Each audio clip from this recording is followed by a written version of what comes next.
Hey everyone, welcome back to another live stream with the Real Uncommon Podcast. This is our 90th live stream. Happy Aloha Friday, everyone. Welcome to the program tonight. Dee, how are you? Hi, happy Aloha Friday, everyone. Hope everyone's having a great day and a great start to the weekend. If it's still Friday for you, but if not, it's probably Saturday for you, for the people in the future. But glad to see everyone in the chats. And yeah, let's have a great show. We got some special guests joining us today. We do, but should we do our cheers first or we should bring them in right away? Oh, we got to cheers with them. Okay. All right. Yeah. Well then, who do we have today, Dee?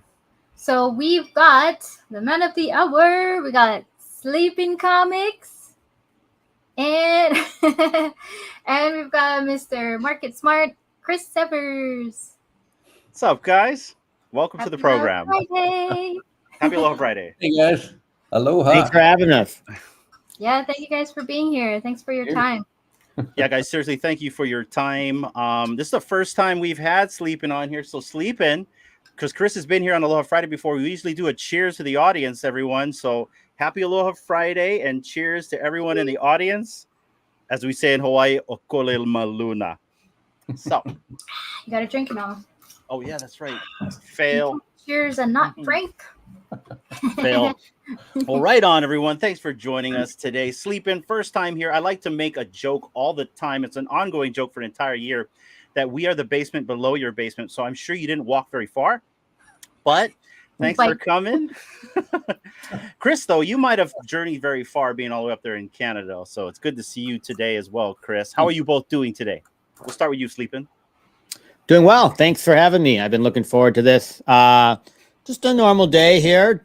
I generally work most of the day. Actually, honestly, here in the basement as well. My office is down here, as you know. So, but you know, went out to eat with the family and then raced back here, and now we're on. So this is great. Awesome, man. Awesome. Thank you for racing back. Not too much, though. You know what I mean? You know, you can't re-race on a full stomach. You know what I mean? And Chris, how are you doing today, my friend? Aloha, friends. This is great. It's a full-on VV Friday. I was with Alex earlier and the Web V reading Daredevil. So yeah, I've just been in this office pretty much the entire day doing this. It's fantastic. So you're a seasoned streamer. You know, you started the morning, ending of the day. You are seasoned. Well, for sure. Yeah. Yeah, I'll take it. And the weather's nice for a change here in Vancouver too. So yeah, we'll go with that. Oh, right on. Warm. Summer is here.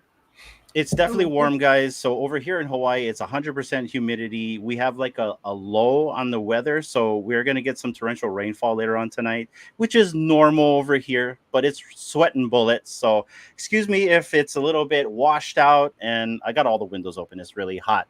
But guys, I don't want to waste your time. I don't want to waste Sleepyn's time. I know it's late for you guys. So I kind of just want to get right into it. Chat, I know you guys are here. I will get to you guys afterwards during our talk story session.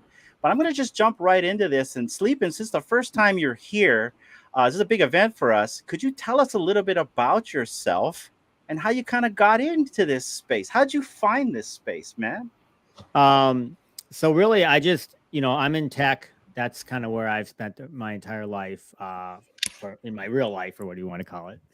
And so I do love comics, as you guys know. And so I don't know. I can't even remember how I saw it. I saw some article, press release or something that said Marvel was releasing these comic NFTs. And of course, if you remember way back when, NFTs, in my mind at that point, I didn't really know a lot about them. I knew they kind of had to do with crypto or the blockchain or something like that. And so I started, doing some research on it. And I quickly identified, as I know you guys did as well, that, hey, I'm a true believer. I actually was in crypto in 2015 quite a bit. So I understand the concepts of the technology, and I definitely, think it's the future. And so for me, it just seemed to make sense. Hey, getting the first blockchain FA editions of these comics or these collectibles seemed to make sense. But then I was like, okay, wait a minute here. Is it just, fun one some guy made in his basement, or what is going on here? And then once you finally recognize that, no, Marvel is actually the ones that signed off here. They're calling not all the shots, but a bunch of the shots in terms of the comics. I definitely started jumping in. I didn't come in for the first drop. I think I was maybe the second week, but the first one I actually bought was ASM #1. That was the first comic I bought. Ooh, very nice. So when you bought that comic, so how did that make you feel? Because I remember the first comic I bought, which was Astonishing X-Men #1. And what made me really buy that comic is I was watching Vivi and 3. And Corey just did a really good breakdown out of it. And then I was a big fan at the time of Joss Whedon. He wrote the book. And, Buffy the Vampire Slayer and all that stuff, until we found out about his wrongdoings later on in his production career. But that was the first book I bought. So when I bought that book, I've never owned it before. I just thought it was really cool that I had it in my phone. I could read it, and the whole collectible aspect of it. And also at the time, because I came in from the stock market, so I have an idea of trading. We call it flipping. This was a little bit different. There's not like there's any TA involved right there. So then that's where the comic knowledge came into play in terms of the beginnings of Vivi when we got into this, and there was all the, how things were in the beginning versus now. So how did that make you feel when you got that comic? I mean, honestly, I've been pretty honest with it. I thought it was a pure, kind of investment play, flipping play, whatever, exactly like you said. I didn't think, and maybe it's just my kind of investment strategy that it has changed over the years. I definitely am okay in all kinds of investments that I have to sit in them for years. Mm-hmm. So I never thought, and back then, I think, don't quote me on this, but I think the ASM #1 commons, and there are a lot of them. I think they're like 60,000 or something like that. But the commons, I think, were around $20. And I thought it was just insanity that could be $20 in 10 years. If this technology holds, if Marvel continues to do this, just all these boxes, you check them. 60,000 commons, and I didn't even understand the uncommons or the rares. I didn't even understand it. I just understand this was the original cover. This is a blockchain comic that Marvel is standing behind. And the reason why I said, 60,000, because I start going through the thought process of a weekly or monthly release of a normal comic for Marvel, modern comics I'm talking about, and they might release 60,000 of them, and they sell out. And sometimes those are worth more than $20. So I was just thinking to myself, wow, ASM 1, this could eventually be worth something. If, of course, you really got to have some belief in the future and what's going on here. And of course, even back then, and by the way, I pronounced it incorrectly, as many people did. I pronounced it Vive. It is a leap of faith. But I've done that a number of times on kind of bleeding edge, whatever you want to call it, cutting edge tech. Sometimes I've been a winner, sometimes I've been a loser. But I was comfortable with that. And so I ended up buying, I think 20 of the commons ASM. I think at one point, I had 20, and then as they came out, week by week, I mean, we were getting the best hits for at least 2 years there. Mhm. And now it's kind of a lot of the books are keys, but not really like the ones we were getting. I mean, it was just one after another. Yeah. Yeah, okay. And what about you, Chris? Same question to you. We never really asked you this question, so I might as well ask you this question. How did you find this space?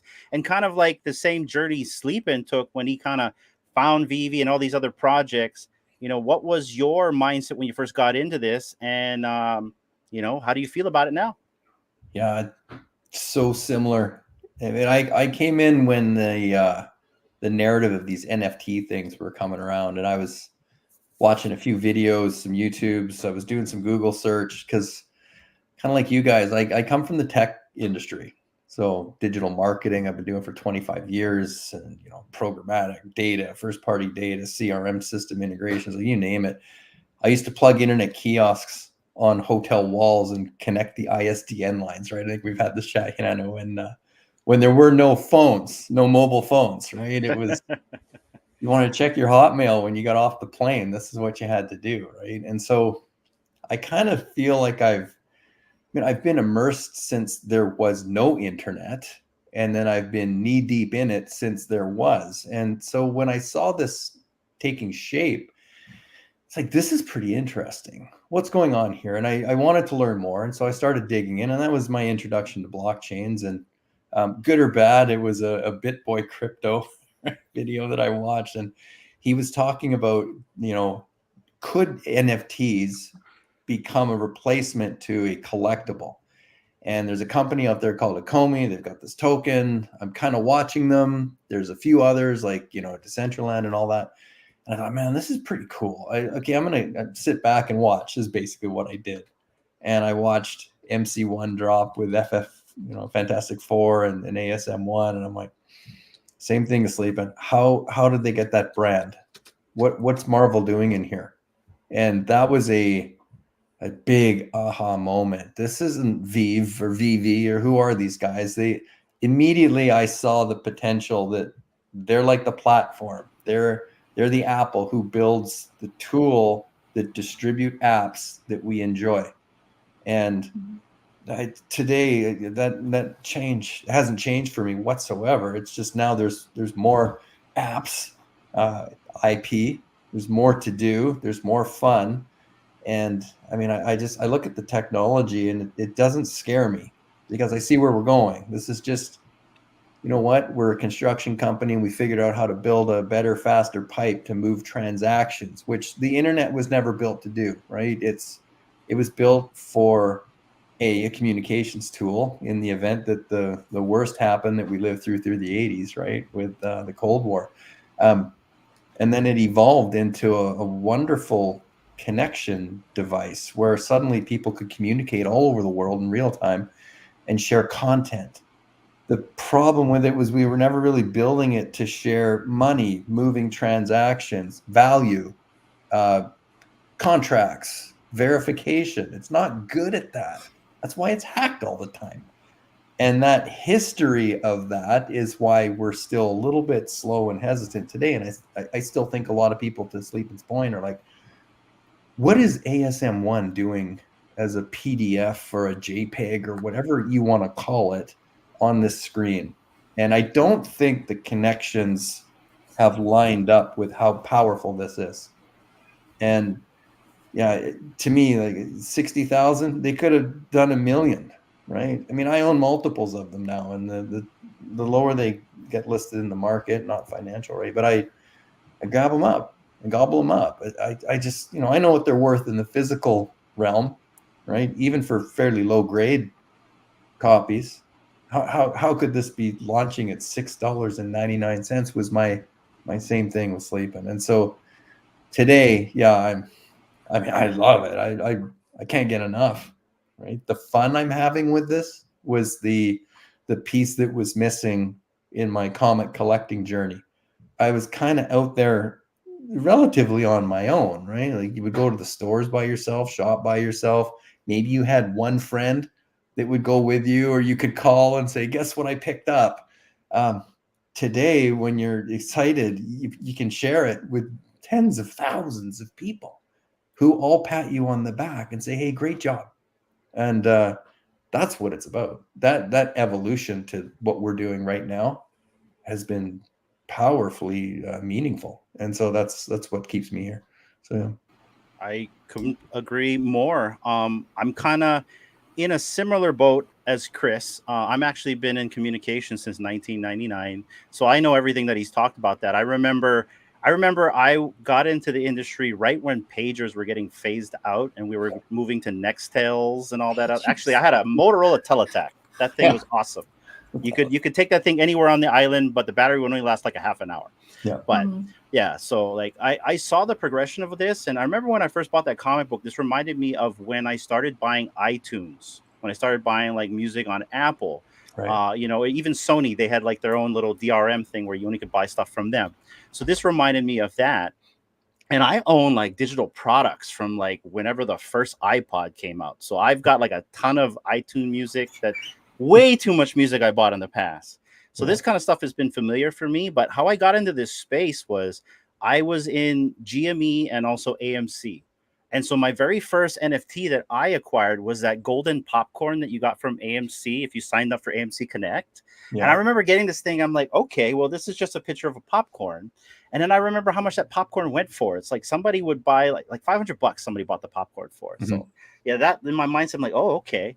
And then I remember talking to my chiropractor the next day, who lives like a half an hour away from me, and he was in NFTs. He was in OpenSea, and he owns like a CryptoPunk, and so he's the one that got me into this. But I had such a hard time figuring out MetaMask and all this stuff. It just went over my head.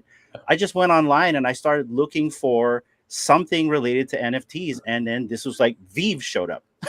You know what I mean? It's like Google Play Vive. I'm like, oh, okay. And I read all about it. And then, then you start going down the YouTube university. First one was Cavell that I watched, and then I found My Collectibles. And Aaron was the first YouTuber who actually interacted with me. I tried to reach out to well, I didn't reach out to you, Sleepyn. I looked at Sleepyn like an untouchable person. You couldn't talk to him. So well, at the time, right? Yeah, at the time. So if only you know. Well, we all know now, right? We've all met each other, or at least I've met Sleepyn before IRL. But yeah, so Aaron was the first person to kind of like interact with me, and he kind of gave us the confidence to do this. And 2-3 years later, now we're talking to you guys on the internet. We're doing what you guys started. So for me, this was kind of like an investment play, which then got me back into collecting, because I used to collect comics in the 90s. And we'll get into comic talk later, but I used to collect comics in the 90s, and then I stopped during high school because obviously girls, life, you know what I mean? Yeah, what is that, right? Yeah. And then, I kept my comics as best as possible in best shape as possible. I still have them till this day, and we can talk about that later. But that's awesome. And there's some comics I don't want to talk about, basically Image comics. But getting back into Vivi, that first Astonishing X-Men comic kind of got me back hooked, because then I would go to Vivi Ranks. This guy put up this website called Vivi Ranks with all this information. And I'm like, this is so cool. And then collecting just became a fun investment. Yeah. And then over the years, the investment part kind of went to the side, and it came more of like a collecting thing, which came into a networking thing, which came into something fun, because now not only do I collect comics, Sleepyn, my wife collects comics. She never touched a comic. You're a winner. You've won. You've won. You've won the game. I don't think so. You finished the last boss. You're a winner. I don't know about that, because it's a very costly hobby. Because now my daughter's in it as well. You know what I mean? So it's not only do I get to go and have some fun, but my wife and my daughter, which gets very expensive on pre-orders. Okay. But it's fun, you know what I mean? And it kind of got us back into this. And now it's gotten my daughter into anime. And this has kind of also brought my daughter out of her shell, where she can talk to friends about this kind of stuff. Awesome. And I like that, guys. I like that this stuff, this fandom, is bringing people out of their shell to do other things. I remember that video you put out like a few months ago, Sleeping. It was like, well, what are you going to do now? You know what I mean? Figure out what you're going to do, what your purpose is now in this community while we're figuring this stuff out. Our purpose here is to like do what we're doing here, right? But I see other people doing it. You just said today, Chris, that you were on a stream with Alex. I remember when Alex couldn't even touch on a mic, you know what I mean? And now he's hosting spaces and talking He ran to the like, show, right? yeah, you know, He's he's a talking to like monster. Steven Fischler, who's like the guy who created the CGC grading, you know what I mean? All that stuff. So that's kind of where I'm at in this space, and I'm happy.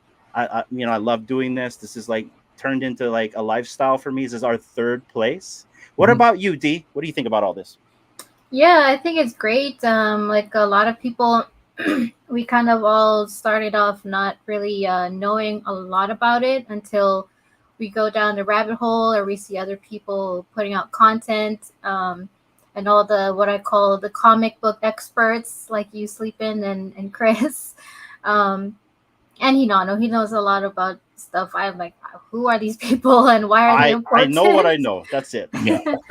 But yeah, I was skeptical at first when Hinano introduced me to Vive, where I was like, I think I was calling it like Bebe or no one really knew until we heard it from the horse's mouth. But yeah, I mean, getting into comic book collecting has been really fun. I mean, it's really fun, but we're running out of room in the office that Hinano's in right now, and in like our attic and basement. But yeah, it's been a lot of fun, and through like talking to people, we've met people in real life like you, Sleepin, and soon Chris, and created like a community where you can just go and talk to random people who are now your friends from all over the world, and they get it, right?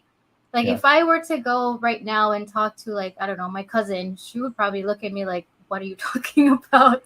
Like, what is the significance of this Spider-Man book? Or why are you like such a nerd and you're like collecting these? Like, what's that gonna get you? But yeah, I think the whole collecting space is created relationships, for me at least, with people from all over the world, which is what I love, because like people end up like just sharing more than just comics and collectibles. They reach out to you when they're having a bad day, or when they want to share something that they've achieved, or when they do pick up a really nice comic or something. It's like you get to celebrate with them. Yeah. That's how I feel about it. It's just bringing a lot of people together. Powerful, D.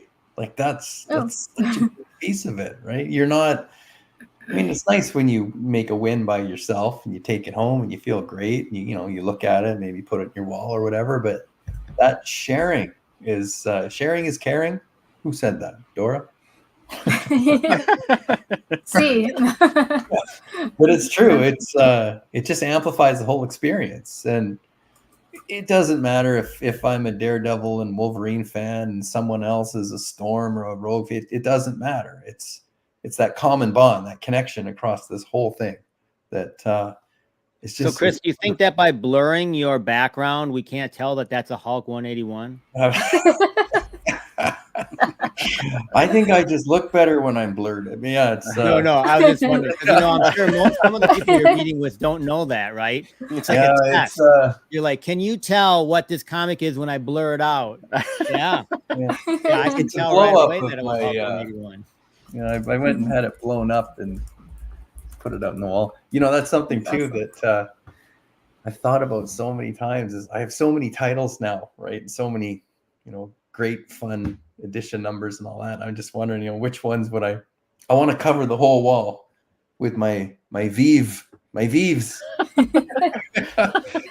blow that's what I did. You can see that's what I. Yeah. See, I changed it up, so I've got ASM 361, First Carnage back there, and then I think I have. That's cool. Oh, I have Clone Wars 1, First Ahsoka back there in the way back. Ooh. It's a tough one to find. If you can find it, good luck. I actually found that at a comic shop here in town. Wow. And I told the guy, he had it for $1,000. I said, well, how about 900 if I give you cash? And he said, okay. So then I went to the bank and got it and gave him cash for it. Sweet. It's a 9.6. It's not a 9.8. Yeah. Nice though. Yeah, that's still awesome, kind of man. rare though, right? Yeah. It's So not. There's the Dave Filoni cover. So that Clone Wars is the original cover A. So Dave Filoni, who's now the guy who runs all of Star Wars, whatever, and he wrote the Clone Wars, and he wrote, for everybody who doesn't know, he wrote Rebels, he wrote the new Ahsoka show. He actually is an artist, and he did a cover for that comic, and it's very rare. Like if you have a 9.8, it's like $5,000 or something like that. And yeah, I've never seen it. I've never seen it in person. I've only seen it. I actually know people. I know a person. You guys probably do know this person in the community who owns one. I think it's like a 9.8 too. Is that person in the name chat? Start with an R. I don't think so, but you guys know this guy. I won't say it. Trust me, you know who he is. He's a big Star Wars guy. Okay. Well, to share a big win, Dee did score a big win comic last week on someone's Whatnot show. I know you didn't pull it out, but you want to tell everyone what you got? I think you kind of already told everybody on our comic stream, but yeah, let these guys know what you actually picked up. I got NYX number 1. Oh, nice. 3. No, 3. Number 3. Oh, 3. Yeah, 3. Yeah. So FA of X23. Yeah. Correct. Yeah. 9.8. already knows. So. He's like an encyclopedia. It's like you name the comics, like, oh yeah, that's the first appearance of da da da. Oh, that's cool. She scored when they pulled. She got out of a mystery bag, so I think the buy-in was like what, $199 or something like that, and you pulled it out. It's like the Turkish variant, and when she pulled it out, my jaw dropped because I thought I pulled a good comic. I pulled a 9.9 Power Rangers 1. She pulled that, and I'm just like, oh my gosh, that was close. I didn't even know. Right? It's a massive spec comic. I mean, X23. Obviously, she was in the old Wolverine movie. She's 100%, I think, in the new Daredevil one coming up. Yeah, I think so too. I am now, is it pretty Daphne sure Key? that. Well, she's like in the new X-Men. She's like on the X-Men team. So I gotta believe she's gonna have a place in the MCU, and everybody loves her. And yeah, that's a great comic. That's a big one. Yeah, nicely done, Dee. Congrats to you, Dee. Yeah. Oh, thank you. Yeah, like I said, I didn't even know what I won, because I didn't really know like the significance until Hinata was like, "Hello, don't you know what you just won?" I'm like, yeah, no. I was gonna text Kenobi, put it in my bag instead. Yeah. Well, it's congrats on the Power Rangers too, though. I mean, it was kind of a big thing, right? Well, I did a trade with another collector, so I actually got a Peach Momoko. I don't remember what I got. It was a Peach Momoko variant with a COD inside, but I really just wanted that Power Rangers. So he was saying like, I'll trade anything Star Wars, even though I think I made out more than he did. And yeah, 9.9 Power Rangers 1. Super stoked. So yeah, it's a nice. Can't wait till it comes in, and then I'll show it off to you guys. But this kind of goes to my next question on because Chris, you kind of pointed out like we kind of turned into a community of collectors where we can share with other people our wins, and I think that's the right sauce of where we need to go. And let me kind of explain what I mean. You know, where does this project go next, or where do these projects go next? So my big thing, everyone's like, oh, you know what I mean? Will VVverse outcome the rest of these metaverses? You know, everyone had an idea that VVverse was going to be Ready Player One. Well, now they're making their own, right? Yeah. I always thought of VVverse as us.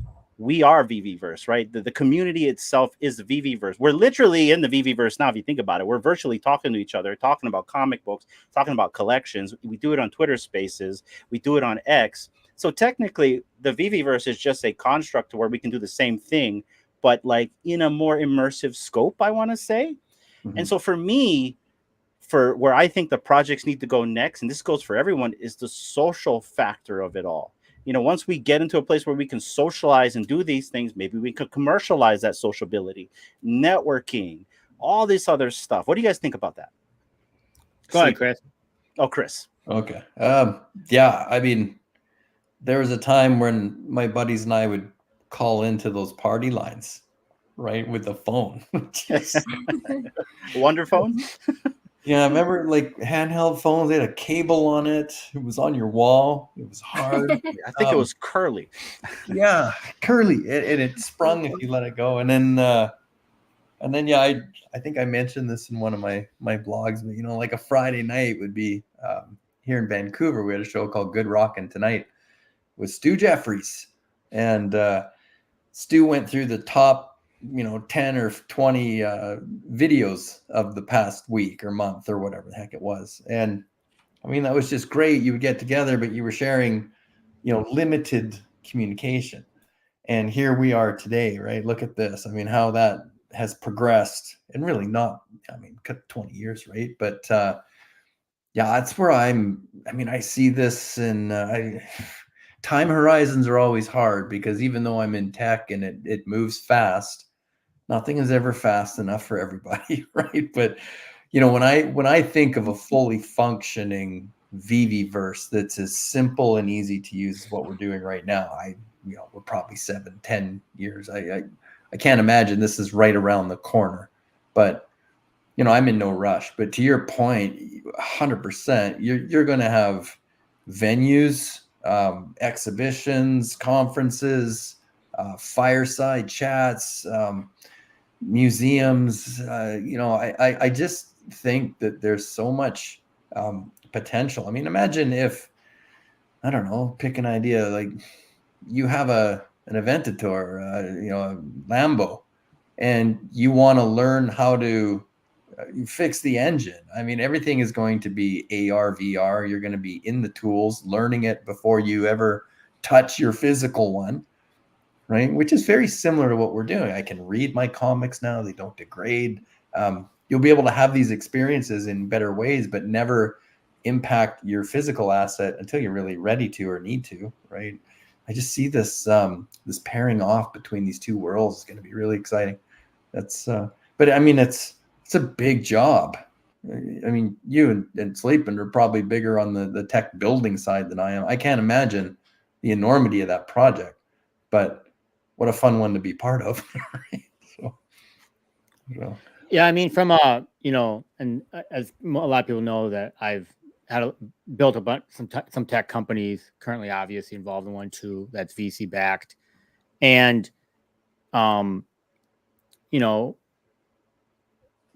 building a small company or a startup company is always kind of like, hey, we see this particular whatever thing it is, and we think there's a market for it, so let's focus on this thing and blow it out and sell a lot of them and make a bunch of money, and maybe the company be worth something. Mm-hmm. I think very rarely do you try to tackle what VV is doing, which is they're trying to, really launch in multiple verticals, with, brand new tech, with, there's financial, they're like, all these with their own financial coin. I mean, like they're literally attacking like probably what I would think of in my own mind, and just think about the things we've seen, what other startup companies have tried to do on their own, in their own little vertical. So in other words, hey, I'm going to do a startup company. I'm only going to do Star Wars stuff. We know a company that does that, right? You know what I mean? Or I'm only going to do, DC stuff, right? And that's hard. Building that company, super hard, right? Mm-hmm. Let alone with all these mega brands, let alone with all the financial elements that are a part of that. Because the marketplace, as we have seen, that in itself could be its own startup. Well, it is like OpenSea, right? Right. OpenSea, that's what they do. It's not like they do all the things VV does. Mm-hmm. And VV's marketplace is insane. And you can see all, I think I think about from a tech perspective. Yeah, it seems, it's pretty straightforward. Until it gets hacked every 5 seconds, like it was in the beginning. Until you have all these, bad players trying to bot everything and using all kinds of crazy tools from all over the world. Until you got just madness, right? Just security and this and that, and you're battling it out with these people, the laws in 50 different countries until you start trying to do all that, you're like, wow, maybe we should just have a company dedicated to the marketplace, right? Let alone making collectibles for all these different like brands. Oh my, it's out of control, right? And then you're like, oh yeah, by the way, that's not enough. We need our own like cryptocurrency. And then, oh yeah, by the way, now we are gonna like do this thing, metaverse thing, and this company called Meta that changed their name and they're throwing whatever $1 trillion a year. Oh yeah, we're gonna try and do what they're doing. Like it literally is mind-boggling. Like if you were, I mean, once again, I don't know, but if I was an investor, I would be like, I don't know if I would try all this at the same time. But Yeah. but on the other hand, I think as you can see from a ecosystem, which is really what they're building. And I'm sorry, that's probably an old school way of I'm showing my age by using a term like that. But I got it. you can see how powerful it is. And of course, the biggest and kind of most powerful ecosystem that we know of right now, who has done it all, is Apple. Their ecosystem is insane, from hardware to software, and they control it at every level. From the minute you're putting in money, they're taking their percentage as you buy these apps, to which apps go onto the marketplace, to the hardware that it runs on, to the screen, everything, right? And you can see how powerful they are. And some people hate that power, right? And I'm not here to say pros and cons about what it is. I'm just saying, if you go for the big bite and it works, another ecosystem that is built out would be Tesla, right? You buy the car, they service the car. Rumor is they're going to provide insurance for the car. They give you they give you the batteries for the car. You charge your car. I mean, that's an entire ecosystem that they've built out. Massive undertaking, right? Yeah. And super scary along the way for investors and for, I'm sure, as we've watched it build, and it could have failed, probably could have failed multiple times. But if you're willing to go for it and win, it'd be pretty crazy. Let me ask you a quick question on that, because that sparked something. What you were saying, like Facebook becomes Meta, but it's Facebook, right? Tesla is building this whole thing out, but it's Tesla. Yes, Vivi's building this whole thing out, but there's Marvel, Disney, Lucasfilm, Universal. Like there seems to be more like pillars of support kind of helping this thing along. I can't imagine, like, this would have been hard for, I think, Vivi to do if they were just like, we're just going to create our own comics and our own collectibles, and we have no, who's Vivi, right? I mean, there's tens of thousands of NFTs out there now, right? The bulk of them are non-licensed. So that really boils down to individual preference and, how do you judge value? But for me, that thing where you have all these different companies saying whether or not this is, some companies have, like failure budgets. Like, look, okay, we're making $1 trillion a year. We'll put 100 million at this to see if it fails or not. And if it works out, great, we'll go deep.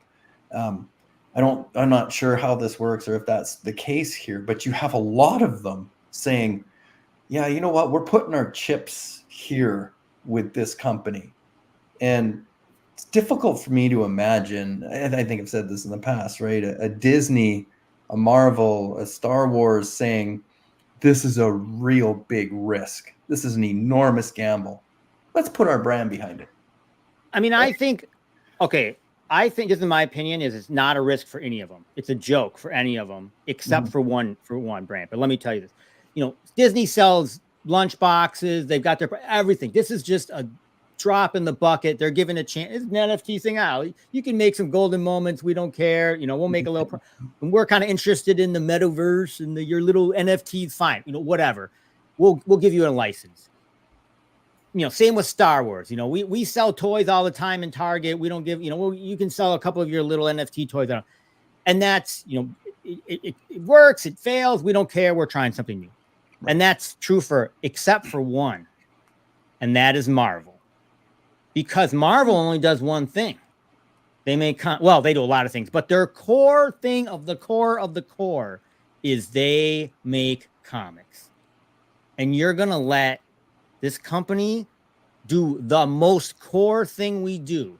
We're going to turn over the keys. That's why my jaw was on the floor. And even when I think about it now, I cannot believe that VV Comics exists.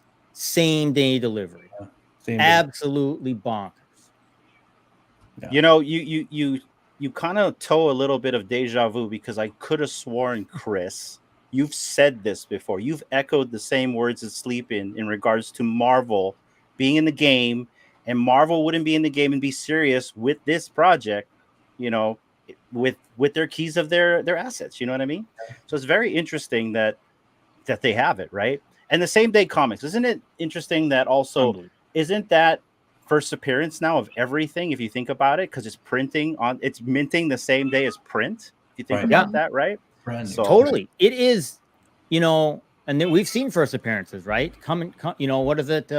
You know, the first appearance in Web of Spider-Verse, that one. You know, there's all kinds of first appearances as they come out. Now, once again, we don't know if these characters are going to be anybody, but it's a legit first appearance, and that's how things are, right? Some character that we think is obscure ends up being a big character later on. You know, we know, you know, we've seen that many times, and it's, you know, I think those are probably pretty valuable first appearances, and there will be a debate once we get to that, you know, 5 years from now, 10 years from now, when we have that. I do think those NFTs are going to be worth something. And it is weird because the medium that this thing all existed and started in is physical for comics. I'm talking about. Yeah. But, and the other thing I'll only add, and I've done this on my channel too, is if you do the numbers, I don't understand how Marvel's making any money with comics. And it may be, and I'm just guessing, right? It may be that Marvel needed VV more than VV needed more than Marvel. Now people are going to start throwing tomatoes at me and laughing at me. But I think that they have known for many years that how viable going forward is it selling physical comics. Yeah. And they need an out. They need to figure out how to rework this industry.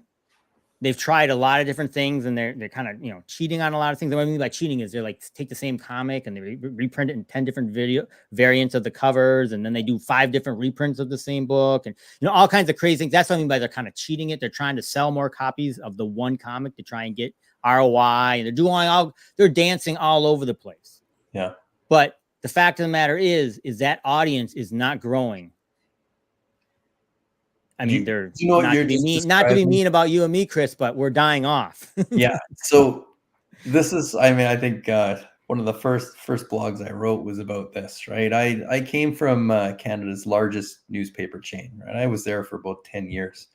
And I say hello to anybody, but I don't think they're watching a topic that's this high tech. So we're safe.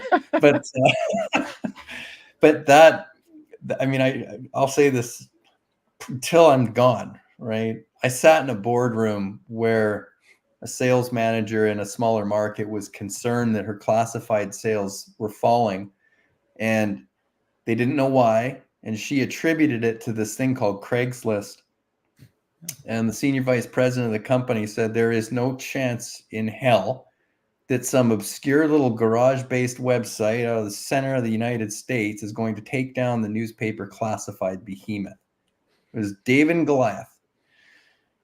The sales manager of the classified department was a friend of mine, and we went out and had a couple of drinks that night, and he says, "What did you think about that conversation?"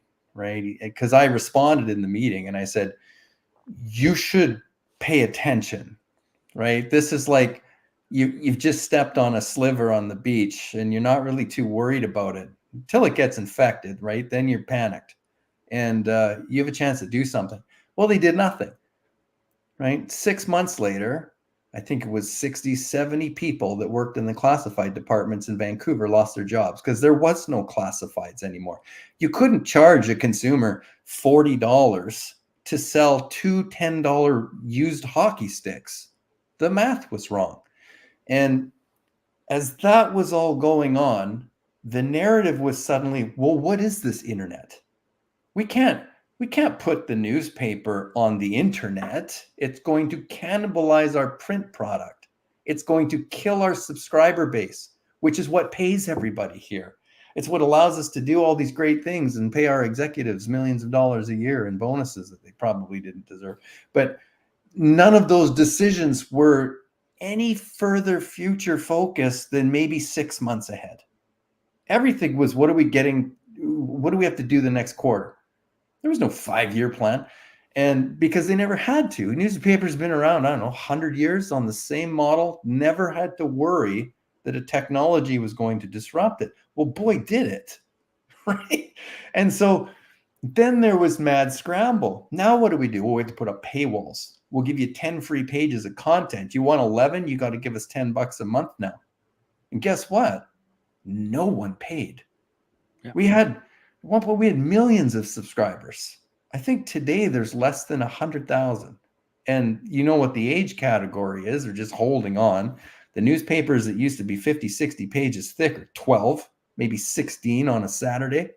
They're rags now. And so there's all kinds of other things that went on in that, and quality of journalism fell, but the quality of the product fell, right? That was something I think Marvel maybe went through a little bit, Sleep, and you can answer, like a lot of content hit the same time that wasn't great. And so then, the internet reinvented itself.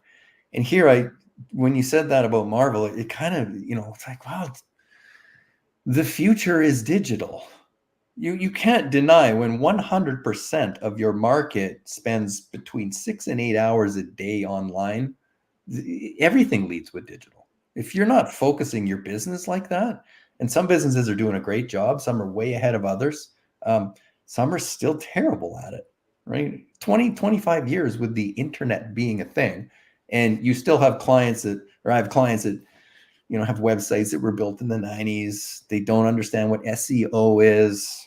Why do I have to be on Google? Like, how do you fix my mobile site? It's like, no, that should auto, load. The conversations I still have on a daily basis shows me we're not there yet after all this time. But the model, to Sleepin's point, is digital first. So yeah, charge ahead. And I can't think that VV Comics wasn't a great idea, a bad idea. It's been great, right? How many times have we staying up at night, right? Waiting for the drop just to pick up a couple, right? I think, and they're worried about two things, I think, which is valid, right? They don't want to cannibalize the people that are going to the store to buy the comics. But I still believe 95 of those people aren't buying or may never buy on VV. They're just going to go buy their comics, and that's fine. Just let those people go buy their comics. That's great. We love them. It's this opportunity, which they really haven't had in many, many, many years, to sell their new weekly comics across the world. Mm-hmm. And it's an opportunity to sell into all these different, countries, create new customers, and it could be actually, I think if done correctly, it actually could go from, oh my gosh, we're going to go out of business and we're scraping by, to, oh my gosh, we're actually making money. And that's exciting from what your point is from a quality perspective. Think what we would get if Marvel Comics was making crap tons of money. Mm-hmm. Think of the art we would get. Think of the stories we would get. Think of the risks they could take in terms of storylines, different types of comics. I think it could be a new revolution in comics, not in the sense of the physical ones, but in terms of stories, art, and things that we love about it. Mm-hmm. That we have never even seen before, or we haven't seen for a long time, I should say. Yeah. So imagine now you're getting to the point where it's like, okay, that realization is the print product is suffered too much. We're going full force digital, but then you have to start somewhere, and you have to build up an audience. You have to build up some interest. You have to build up credibility. You have to build up a reason to use the product. And then suddenly, guess what happens? You can charge for it again. But people used to pay what, $25, $35 a month to have the newspaper sent to their house, right? As soon as it was digital, your cost structure collapsed in what it was before. Your distribution was so efficient, you could charge $6.95 a month and still have access to everything that you were getting before. you were just able to scale it faster, stronger. That's why I think VV Comics is too expensive. Yeah. I think that to read them, it should be 99 cents or maybe to read them, you actually can't buy them like that. You have to they go to a subscription service. You know, it's $19.99 a month and you can read 10 comics a month. Yeah. Yeah. Or whatever. You know what I mean? And then you can buy the limited edition or the NFTs. And I think those are too expensive. I think for a modern comic, they've got to be $2.50 USD. Yeah. And the reason why I say that is because that's what I was willing to pay when I was pre-ordering comics back in the day. I used to pre-order all my comics. And I used to pay, well, technically, exactly $2.69 from this distributor who would bag and board my comics before he sent them to me. Yeah. Wow. Like they come in all bag and boarded. That was in the $2.69. So I didn't have to buy additional bags and boards. Yeah. So and at $2.69, I was willing to take all kinds of risks. I was buying, this comic looks good. Let me give it a shot. But at $5, at $6, at $7, the Doom comic is $10. I'm talking about on VV, right? Yeah. On VV Comics.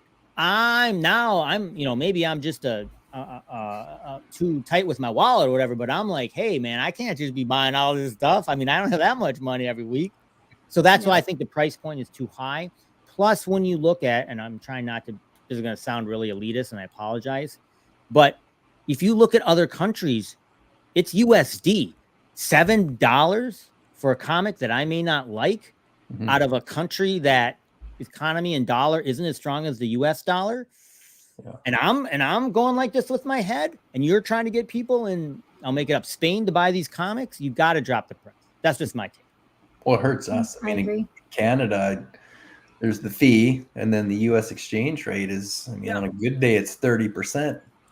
Right. I know that they're doing all these things, and I think they know this. They're not stupid. They know all these things, and it just isn't infancy. The thing has been up 2 months or whatever, right? Yeah. But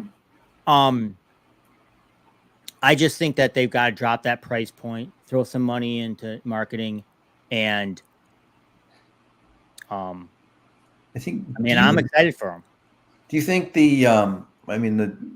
this seems to obviously be a pretty enormous narrative in the total VV app right now, but the scarcity issue, right? You're dropping 1,000, 1,500 digital where you may print 50,000, 100,000 on a big title. Is that, $250 if there's 100,000 or $10 if there's only 1,000? Is that, are we don't have the people yet? You got to get the people. I think. And once again, you can charge $7, $6.99 for when they drop, ASM 1. Or now for the big grails, they're $20, which is fine. I still think $20 is fine. But these modern comics are not going to be worth anything. I don't mean to be mean. I'm sorry. No, I agree with that. They're just for fun. The narrative and the market. You're the marketing guy. The narrative and the marketing that you do around this is, you love Iron Man. We are coming out with the newest Iron Man comic. Find out where his adventures go. Well, and for $9.99, the price of Netflix, you can find out all the great event. You can read all the Avengers books because you love Avengers. Or what? It's got to be about the reading and the story, because you can't play the scarcity card, because the scarcity card is really the investment card. And these comics are not investable like when you were dropping ASM 1. Right. So my deal is you've got to get who do you like? You like Blade? No problem. We're dropping Blade right now. And you do a marketing campaign around Blade. Yeah. Yeah. See, that's my focus right now is just going back a lot more into the Silver Age stuff, the season 1, 2, 3 stuff, right? Everything that's, to me, is on fire sale right now, because that is its legacy value, right? The modern stuff that's dropping is untested, unproven. You're hoping that you're going to pick up the audience and grow with it. You're creating some great content, maybe on Disney and the new shows coming out and that type of thing. And I see that alignment, but Parker's still got a 60-year head start on Miles. And I love Miles. I love the character. I love the shows and all that kind of stuff. But he's building upon something that's been around for so long. And so, yeah, it's always hard when you're trying to do pricing to something brand new. But I do think the VV Comics app is a great way to bring in lots of new people, get them in, get them reading, get them asking, what is this digital asset component of this? As soon as they start asking them, be like us when we were doing the research, what the heck's an NFT? The more you look into it, the more you understand it, the more then you realize the value. And then you go in, you're like, oh my God, they have Marvel Comics #1 in here. And there's a few left. You'll pay $25, right? I mean, the price point actually might even be 99 cents a comic. Yeah. Because then it's a no-brainer. You buy 5. Why would you not buy 5 a week? Yeah. Because you want to read Iron Man, Blade, Avengers, Miles Morales. See, it's back. It moves you back to the way it was when I was a kid, when the comics were cheap and you're buying them for fun. Right. I just think at 5, sorry to always harp on this price point, but it's just too expensive right now. Yeah.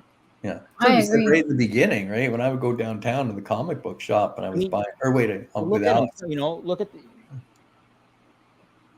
right. They were $1. Right. So For $1 bin, yeah. His first appearance of Gambit. There he is. Nice. Price. Look at the price. Yeah, probably $1.50. Where is it? Okay, hold on, right here. What right is it? there? $1. $1. Wow. Yeah. Yeah. $1. $1.25 Canada. Look at it now. And people didn't buy this because they thought Gambit was going to be big. They bought this because they were reading X-Men. Mm-hmm. That, and for modern, once again, it's different when you drop AF-15. I get it. Okay. When you drop Daredevil, I'm saying VV Comics is different than VV dropping comics. Yeah, they're different though, right? Like a book like that, you have graded because now it's had time to mature, permeate, age. You're probably not going to open it out of that slab though and read it all the time, right? And so that's where the modern, the newer stuff, bring that fun back, get that enjoyment happening. Like I got to admit, I'm not buying the new Alien series, What If, because I think I'm going to flip them for hundreds of dollars. I'm buying them because I love the movie Aliens. I think this is a really well done spin-off of it. And the story, to your point, Sleepyn, makes such perfect sense, right? What if he got off that ship? The same thing with all the characters that we see in Marvel doing the What If series, which I think, by the way, if no one's seen that, they're fantastic too. But because it's questioning, right? And then you've got spin-offs, you've got story, and from that you get some excitement and some fun out of it. Now you've got me hooked. I'm buying every week comes out. You've got me reading this, but now I'm exposed to everything else, right? Look at what else they have here. Oh, and they have NFTs or these digital collectibles. Look at this Wolverine. Oh my God, I can put my phone up, and I did this at the gym today, right on. The WebV Collective, put some live action, some AR stuff into the series. And so I put this up, and it's so easy. It's so easy now to participate with your favorite characters, the history.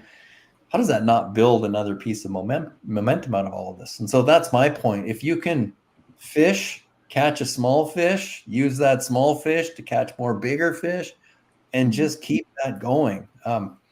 That's another great way to start bringing in more audiences and users to the app, which I think is going to be next step, right?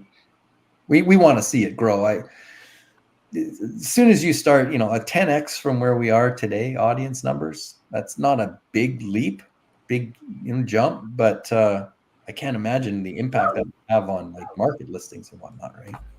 So that was a very long and very traverse talking points right there, guys. I really appreciate that. That was very well answered. D, I'm not even going to get to you for this question because we've already hit an hour, guys, and I want to be mindful for you guys' time, but really great conversation. D, I know you had some questions in Sleepyn. I know you said an hour. Let me Well, know let's when go. you're Let's ready to. keep going. Okay. I don't know how long Chris has. Let's keep going. I'm gonna- Until, I yeah. fall over. Once I Chris fall can over, stay for 6 and- hours. He stayed for 6 hours once. Okay, all right. So- Under that if you I don't see- think Sleepyn once has that I- much time. once I pass out like that and I actually fall asleep and live up to my name, then cut me. Cut the feed. Okay. All right. So let's keep going, guys. So we're hit the next hour. D has a bunch of questions now. I want to turn to D. Oh. Go for it. Oh, well, we're still talking about BB Comics, so I kind of just want to touch on that. That I agree with what you both said. With the BB Comics, most with Sleepyn, I feel like the pricing, is too much for. And I wrote in the chats like the reader version only should be like $1, just like their version of the dollar bin, and then the newer books, the limited ones, should be the $3.99 or $3.50. But yeah, I know it's been open for 2 months, and at the beginning it was like a really big hype because the new shiny thing, it's the new thing that everyone wants to get in on. But 2 months later, I don't feel like it's the same like excitement. Like we have our drop streams on Tuesday nights, and I mean people still show up and engage, but I don't feel like they're buying as much as they did when it first started. So I think it's because of the price point, or they're just not dropping Grail items. Yeah. I don't think know. there's a lot for that. So like in the very beginning, they dropped X-Men 97, they dropped Spider-Boy, they dropped Ultimate Spider-Man. All these were just going from back to back to back, and it was a flipping game. And I know that because I'm not gonna lie, I flipped a bunch of comics, and I completely agree. A lot of these comics that people are buying, they're not going to be worth a lot. You can take your shot in real life, maybe this character will do something one day. Who knows? Maybe they'll be prominent, but we don't know. They got to stand the test of time, I guess, right? It's got to go through this journey for people to like the character and so forth, right? That's why I kind of agree with you, Chris, about Peter Parker versus Miles Morales. You still got to go through that long journey to get to the value that they're worth till this day, in fandom as well as also, monetary or whatever. So, where was I going with this? My point is, I don't think a lot of those comics are going to be worth anything. So yeah, I agree. Maybe the price point should be lower. I think the hype cycle has died down. I think people now just kind of like buy comics to read. I know there's people in the community now that are in reading. They're doing reading spaces. Osman collects. You got Emoji. I'm getting into storylines. I really love the What If storylines, guys. I like Burke. I actually enjoyed that character. So I'm glad he survived, because I like him. I like the actor too. So it's really cool to see that guy, continue on, and to see he's writing that, I believe, with his son. So that kind of stuff I really enjoy. Wait, was Burke was like the bad guy, right? Yeah, he was I enjoyed that guy. He was just trying to he get was off. a great bad guy, I'll tell you that. Bring home a xenomorph, right? That was it. Yeah, she was like yelling at him, like, I don't know which is worse, and I'm trying to screw you for the profits or something. There's that scene, where she was yelling at him, whatever. Yeah. It's just so good to see where he goes next, and he progresses next. He's an older man, right? So yeah, I want to read that one, but I don't want to pay that price. Right. I paid for the one comic, and I don't like. So I'm like, I think MC said I don't like seeing certain comics in front of my collection. Like I don't want to see an Alien comic. No offense to the Alien fans. So I had to sell it. I gave it away to the chat, right? And sometimes I do that, but you're right. They are pricey for the price. And so whenever, I'm not gonna lie, whenever I go for a comic, I usually try to flip it. You know what I mean? Unless it's a cover I'm trying to like pair up in real life, then I'll do that as well. So I mean, what I did is and once again, I like Miles Morales. I've been a Miles Morales fan for so many years, way before Into the Spider-Verse. You know what I mean? Same. And so I went on there, but I was like, wow, these are expensive. I'm not paying that. So then when they finally went into the marketplace, and I waited and I waited and I waited, I was picking up for $2, $3. That was right for me.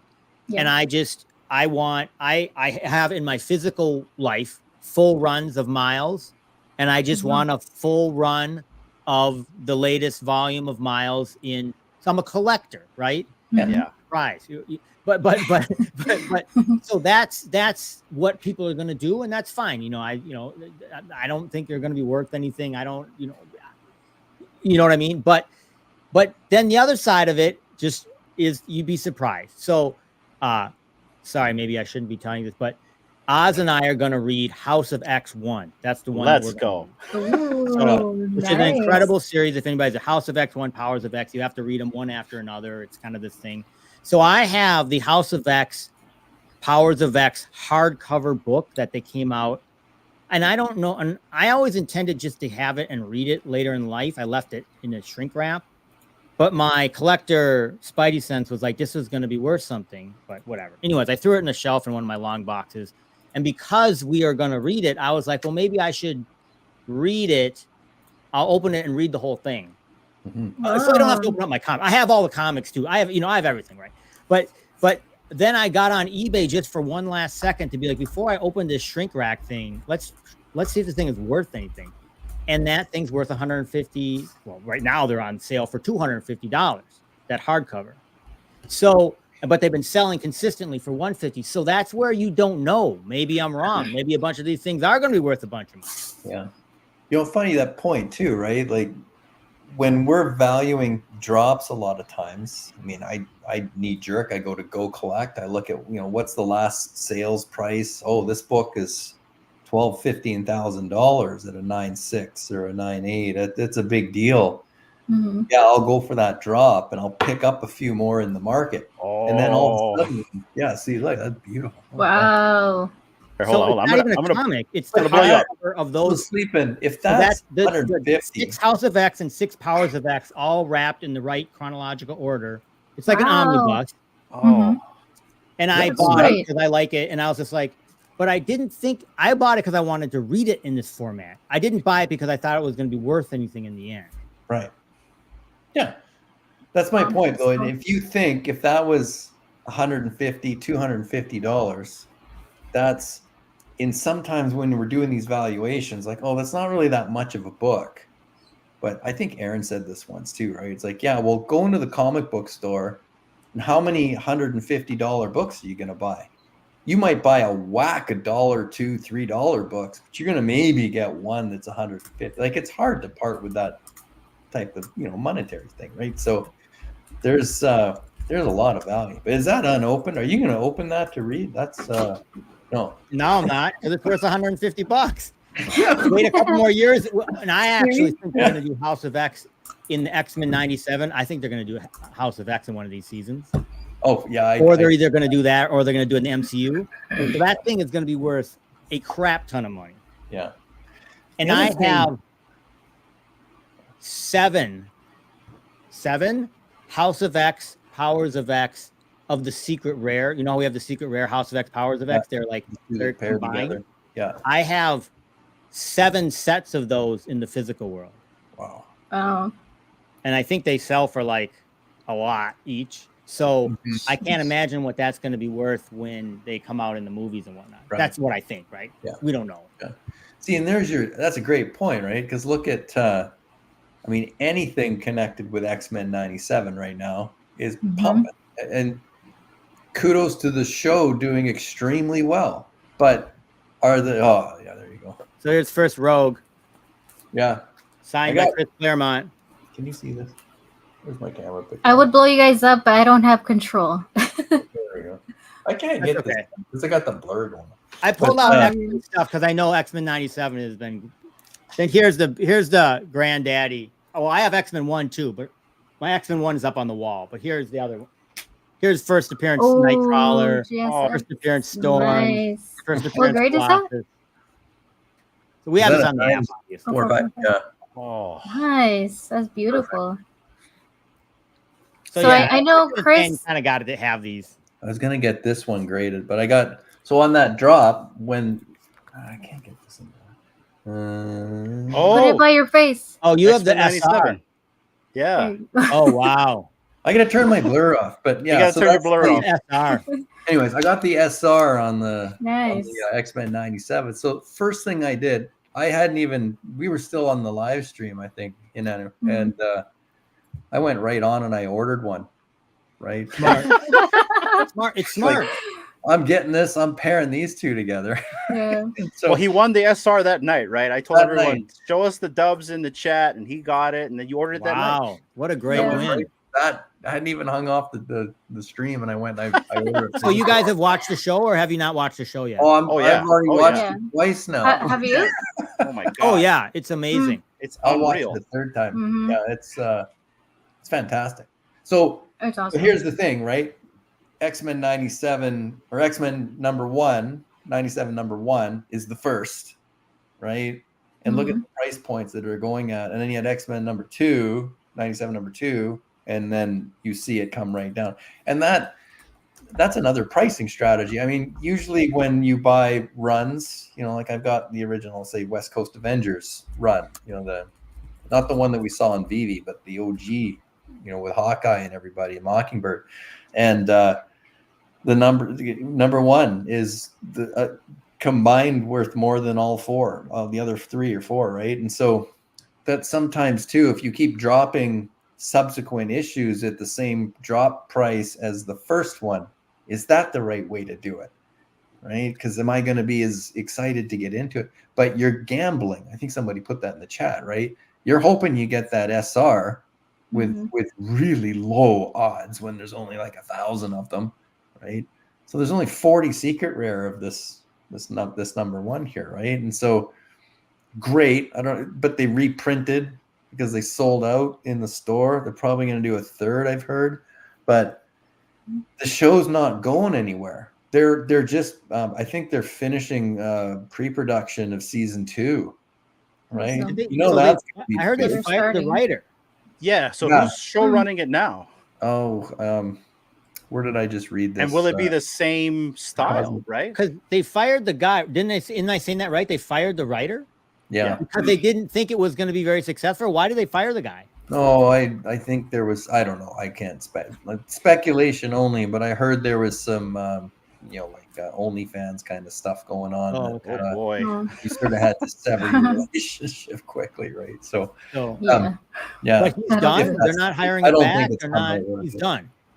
Yeah, but to be cut out of something like that fast, it must have been a big deal, right? I mean, you gotta figure something out and hire that guy back under a different pen name or something. Yeah. Have him work in the background. You're gonna have to contract him or something. John Doe. If you haven't seen it too, I put a post out today. Sammy, the Slammer, and you're writing now. Go look up my Twitter X, my Twix. Thanks, Double Quill. Go look at the post I put out where there's I can't remember the name right now. X-Men. But he's interviewing all the voice actors. Oh, it's so good. It's so good. And basically he's a few prompts and then lets them talk. But what you're hearing, is that it? No, scroll down a little bit, maybe. I think I got a couple of these things pinned. Oh shit. Is it that one? Okay. Is that my? Is that it? Yeah, that could be it. This is it right here? I think it's that one. The making of X-Men 97. I'm gonna put my glasses on. No, it's another one. It's got I think it's that one. That's Blackpink. Yeah, go Well, back. it's somewhere on your page. Sorry to change it up. What do you think about Blackpink? I'll pin it. But yeah. Okay. I'm gonna go for all 50 variants. I think they're really expensive in the long run. My opinion. What do you guys think? They are expensive. Yeah. I don't want to say. Well, I'm going to say what I say, and now people are going to kill me. No, I'm a Korean too. I'm like a bad Korean. Wait, did you say you're gonna go for them? There you go, pinned. I might go for them. I don't know, but I just think it's too expensive, right? Because there's two reasons why I say they're too expensive. I think it's you guys know the math. It's like if you get them all, it's like $200 and then $20, so $220 for the secret rares. To get all the secret rares, it's like $900 or something like that. So pretty expensive. Yeah, pretty much. Yeah. And once again, if you got my only counterpoint is, I don't even know if I should say this. I went on eBay and I typed in Blackpink signed album. Do you know how much they go for? How much? Thousands? Less than $30. Yeah. Oh, $30. wow. And some of the stuff on the eBay, once again, maybe I'm searching wrong. Maybe I don't know, because I don't know, right? If I were to search Pokemon cards, I wouldn't even know what to search for. Okay. Me too. Because I don't know Pokemon at all. All right. but then I started searching and so like the most expensive, I mean, there are some things that are super expensive, right? But I'm talking like more like that are not like a completely one-off thing. Like there are albums that were signed by all 4 of the different women, and those are going for $250. Okay. So the price point didn't seem right to me. I'm talking a lot of price points today, and I apologize. That's fine. Maybe it's my business. It's my business brain. I got to turn it off. I apologize. Oz, welcome Oz. to the Oh, what's up, Oz? Still Alive. What's Oz. happening? Good morning. G'day. G'day, everybody. How are you all doing? Hey. G'day, Doing g'day, good. g'day. How are Happy we? Aloha Friday, my friend. Aloha Friday. So We're how talking are about we, guys? Blackpink. Blackpink. Blackpink? What's Blackpink? Never heard of them. So Sleepyn Kick is 'em off. educating Kick 'em off us the on stage. the secondary prices of eBay for some of their collectibles. And so one of their And- collectibles, go for it, Sleepyn. I would be happy to be like have some people come in here and tell me I'm an idiot and I don't know you search the wrong stuff and you don't understand price points and you're an idiot. You know, I'll take it all. Bring it all to me. But that was my 30 seconds of Googling. Mm. Yeah, I I think it's ridiculous because and that's just my opinion. Like for their variants, they should have just kept it at one price instead of making different prices for each of the rarities. I don't know. Mm. For me, yeah, it's just too expensive. If I Yeah. were to go, it would just be for like one.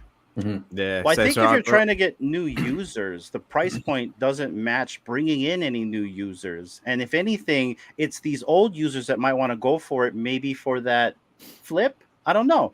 You know Yeah. what I mean? So like, Mhm. it's just not there for the new users yet. I notice on X, they are preparing for new users. Yeah.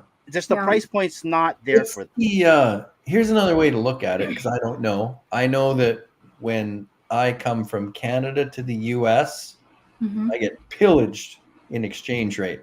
Mm. But what if I'm coming from Asia to the US and a $40 price point if my dollar is worth 5x? It's like when I go to Mexico, I live like a king when I'm down there, Yep. right? Mhm. Because I can buy 5 Coronas for the price of 1 here. Let me look up.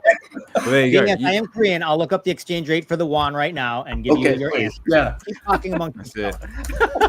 It's gonna do I gotta research. say, if I gotta I look had up the that Aussie in dollar. I town, gotta look up the pound. I gotta everything. it's why I tend to be more selective with the mints, the edition numbers I buy, right? I'm trying to hand pick because I don't have unlimited gems and I certainly don't like taking a 30% hit every time I make a purchase. But if there was a price point advantage, right? If Vivi was priced in Mexican pesos, oh, I'd be a whale. Yeah. Mhm. But a little bit different. They don't have So Alex, how do you feel about Blackpink, the drop, the price? What is your insight on this? Could they have done something different? What do you think, sir? Well, I think I agree with everyone was talking about price point. Yeah, it's just for me personally. I am not into K-pop. I know actually nothing about K-pop. I knew nothing. I knew nothing about Blackpink up until Vivi started talking about it. So for me personally, I will not be going for it because it's just not my thing. Price point, yeah. I mean, like, because what you've got four different variants. You've got 4 different members. Right, 12. So that's 16. And yeah, then like I said, they've all basically got like different price points, or like going like I think it's starting at 40 gems? 40 gems, yeah. 40 gems, yeah, Nice. going all the way to 60. Mhm. So yeah, so then to actually get all 4 variants, yeah, you're talking like big money straight off the bat. Mhm. And then you've got the stage, then you've got the light sticks, or as I like to call like the squeaky hammers, which is really cool. Squeaky hammers. Well, they do. Like if you look at them, they look like those little plastic whack-a-mole hammers, like you used to give your kids. They go, Okay. but, yeah, it just seems in the way of onboarding new users, it's probably not the best in the way of price because a lot of people might be deterred by the price. But I mean, at the same time, if you love Blackpink and Blackpink is your thing and you've got nothing but Blackpink all over your wall, you'll probably pay the price and you'll probably get it anyway because you have to have it. Yeah. I won't publicly disclose, but my daughter went to see Taylor Swift when she was in Seattle, and those were not cheap tickets. I'll bet. Mhm. right? And when you're there, the lineups for the Taylor merch, a hoodie that you can buy anywhere for $30 was selling for $300. Mm-hmm. Yikes! Selling out, Wow. right? They couldn't keep stuff. I remember watching a Silicon Secure video, I think with VV Magic. When Disney had there was a popcorn bucket that came out. Mhm. That there's That was what only I was going like to bring up. 2,500 of them, and they're going for $2,500 each for a popcorn bucket. That's So ridiculous. if you nail the right fandom, and yes, the bulk of people probably aren't in the income range to do this, but I don't know. Like, is the NFT space really full of people that don't have money? Because this is so highly speculative. You should really only be playing with funds that you can afford to lose in the first place. So if you really get that sweet spot of who is that audience that would do this? Is it the parents that are going to pay for this for their daughter? Like, my daughter asked me to buy her a copy of X-Men 130, right? Keep it in my account, but can that be mine, Dad? Because if Taylor is Dazzler, right? That's like Tobey Maguire. You pick who's your favorite, right? Exactly. Who's Batman, right? Who's Superman? For me, it's Christopher Reeve, right? What if Taylor Swift is Dazzler? And look at the impact that had on that comic book. The comic book was going for, what, $2 forever? Now it's 10, 12 on the floor on the common, right? That's pop icon valuation, which is different than just sort of mainstream valuation. And so it makes price point really hard to predict, right? Because you just don't know. And the problem is if you overprice it, nobody comes. It looks like a failure. If you underprice, who put this out somewhere the other day? You can put it out high price point, no one buys it, you fail. You put it too low, everybody buys it and complains that the valuation is not going up fast enough. You fail. Constant failure, constant criticism. There's never a right. There's no middle ground. I'll answer. So 40 US dollars is 54,000 Korean won. Oh. All right. So what does that mean? I didn't even know. So I'll answer that. A beer is 5,000 won. So that's 11 beers. 11 beers. 11 beers. Okay. 11 beers. You start pricing things in beers, people pay attention. They can relate. Like, oh, okay. That's it. You asked. You noticed earlier. Yeah, that's good. That's good. You wanted to know what the conversion was. Now, that being said, I've been to so many times, and there are some rather rich people there. Mm-hmm. Yeah, well, just to chime in about that, like, I heard a quote that basically sums up just about everything that we're basically talking about, is that people don't buy things based on logic; they buy them based on emotion. So we're all creatures of emotion, and we try and back it up with logic. Mm-hmm. Yeah. So basically, that's what they're trying to do in there. They're trying to tap into people's emotion. Like, I love Blackpink. Blackpink is awesome. Like, I don't care what it is, and I don't care what I'm going to have to pay for it. I'm going to have Blackpink. FOMO. So, and then FOMO, exactly. It's FOMO, exactly. So they're going to have, like, everyone's going to buy the collectible, get the drops, etc. And then at the end of it, after it's all said and done, their brain will catch up with their emotion, and they'll just like, oh, actually, I probably shouldn't have done that because now I probably have to mortgage the house. But it doesn't count. But it doesn't matter because now I've got all this Blackpink stuff that I love. Yeah. Yeah, I do think it's gonna sell out. Yeah, I mean, I'm not sure if I'm correct, like, because obviously, Chris, you're in marketing, like, am I far off the bat there? No, that's human behavior. That's behavioral psychology, right? And you act as a herd, and and that's why I always try and say, well, if everybody is, if everybody's chasing low mints, what can I do differently? I force myself to think that way, right? Because the contrarian. Yeah. So this is a hard one to answer from a marketing perspective because I don't know if we have the data yet. But I'm an edition collector, right? I like specific mints, numbers, right? I don't know what I think, Sleepyn, you brought this up earlier. I don't know what the value of being the original craft, the original minter is. Random, completely.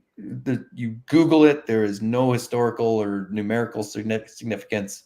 That mint has value because it was the first one manufactured. Mm. It wasn't resold a bunch of times. As an art Genesis Mint. Genesis Mint, perfect. Yeah. Or So the Virgin if Mint. you're an art buyer and you're paying a premium to have the artist paint you the picture, right? Great example, the Kingpin and Daredevil, right? When he goes to that gallery and he's the original owner, and it didn't matter what it was. He was the only guy that ever had it. Where are we going to be with that? So think 15, 20 years in the future. Don't think 15, 20 weeks from when this drop is. Okay. In 20 years, did you originally mint one of the first Blackpink at the time back in the 2020s, right? When this all first started and you had the foresight to mint one of these, what's that going to mean? That's the question I try and struggle with a little bit. Is that going to have some kind of long-term significance? If NFTs fail and they're gone and the technology is wiped out, won't matter. Exactly. But if this is the dial-up internet phase of the internet, and you were able to buy into that in the beginning, that's the difference I try to figure out. So what's the potential growth? It's hard to know, right? And then you're going to get into which one was blockchain printed in which order, and how are you going to figure that out? And it'll never end, right? But I think, to me, it's like maybe that's the value of the $40 that's greater than who can afford this or not. If you can't afford it, and I always say this to my friends and neighbors, it's not financial advice, but if you can't afford the $40, please don't. You shouldn't be going for it thinking that you're going to win and flip that for money, for profit. Yeah. This has never been about that, right? So that's a risk that if you're willing to take, then you should be able to afford it. And if you buy it at 40 and all of a sudden a week later it's at 20, buy two more. And now you have three worth 25. I just have a different strategy. Ooh, what's that? There they are. Right. Yeah. Hey, they look familiar. Nice. Oh my goodness. Oh, that's fancy. Oh, I'm so jelly. That's nice, man. That's very nice. You may not know, but they actually did connecting covers for every single. So Powers of X and 1 and House of X1, House of X1, 2, Powers of X2. So I have every connecting cover. Oh, that's so cool. Sweet. Oh, that's my incredible. goodness. So which ones do you read first? Beautiful. House of X or Power of X? You go House of X1, Powers of X1, House of X2, Powers of X2. And there's 6 of each, so there's 12 total. Yeah. And there's also like Fall of the House of X, right? That came way after. So it's actually that's what we're coming through now. Sorry, I don't want to no, I want to know. Spoil anything, but it's no. Here, let's shift the conversation. Great Blackpink, and I really hope the exposure does well for the project. I really do. I'm just not a fan of the price point. It sounds like we're kind of in agreement a little bit with that. But let's shift to comic books now, since we're pulling out comic books. And I kind of want to comic books. So I want to shift to what is like the one comic book hero that kind of sticks out to you? Which is one of your favorites? Now I've got plenty favorites, and I'll go first. I'm a big Batman fan, but a comic book hero that really stuck out to me was one back in like the 90s. I believe it came out in like 1992. This guy came out the same time as Spawn. It's an Image comic, and that's Savage Dragon. Have you guys ever read the Savage Dragon? I love the Savage Dragon. I love the fact, and if you guys never heard of Savage Dragon, it's basically, it's a dragon, and what I loved about that story, and I won't give much, he's got a big fin on his head. So what I love about this story, and I won't give too much about the story, is he's basically like an amnesiac. He doesn't know who he is at the very beginning. You have to figure out who this guy is along with him throughout the story, and then later on you find out this guy's a really big, massive dude from another planet, and I'll leave it at that. But that is a comic book that really stuck with me. I collected the cards. I've got issue 1 right here. Let me blow this up. Nice. Along with issues 1 through 7, and then the other ones I don't know where they went, but so I've got this. Seen that before. I've got the collecting cards. He even did like a co-op with the Turtles. Turtles. Yeah. So look at that. And then I pulled some other ones around the same era. Very Shadow Hawk like, right here. Cowabunga, dude. And then I got Wildcats. If you guys, some Jim Lee Wildcats. goodness I right know here. Wildcats. Yeah, I know Yeah, Wildcats. but yeah, this guy really stuck out to me. I really love this storyline. I really want to get this on VV Comics. I would collect them all. So that's mine. But You're gonna to put my them in point, to read? now that I've showed you guys my character, my oddball character that I like, amongst Darkhawk and like Night Thrasher, all the characters nobody likes, Sleepin', who is yours? So, on the spot. I know you're gonna say Gambit, but Oh, you did. He's I was about to say You gotta read his lips. He said, "I'll be right back." oh, he said Yeah. I'll be right back. Okay, so we'll I go to think, you, I don't Chris. know. We'll go to you, Chris, and we'll come back to Sleepin'. Yeah. Yeah. I mean, there's no hiding, right? Daredevil and Daredevil's my favorite street level hero. Wolverine, my favorite mutant. But boy, I read a lot of Sergeant Rock as a kid. Oh yeah, I like I such used rock. to really Heard go of into those. G.I. Joe. I guess it was all the stuff that was big on TV, right? But I pulled out the Wolverine, but I always liked Kitty Pryde. Oh, here we go. We're gonna blow this up. Oh, You gotta fade yourself. on green screen, unblur. Where's my settings? Settings. Virtual. Just don't push the red button. I'll wait till you. So there don't you push go. it. Yeah, the whole There Kitty you go. Pryde, Wolverine. Oh, It's That's nice. awesome. It's a 6-series run, right? Whoa, oh, look at that. This kind of goes back into that's cool. right. What are the origins of Wolverine? Where did he get all his fighting training? All the stuff that's going nice. on in Wow, Yes. those. That's just a fun read, right? And then So I'm cool. not going to spoil it because there's people out there that are going to go buy this. And here's Yeah, number yeah. but some of the covers, right? So Mm-hmm. again, not unlike back in the day, right? These were scenes from inside the book and very important things that were going on, but just helping shape the character of Wolverine and the relationship with Kitty Pryde, and and now we've got that FA Kitty Pryde and Emma Frost. Went right out of my head. X-Men 129. I think it's 129. Is it 129? Yeah.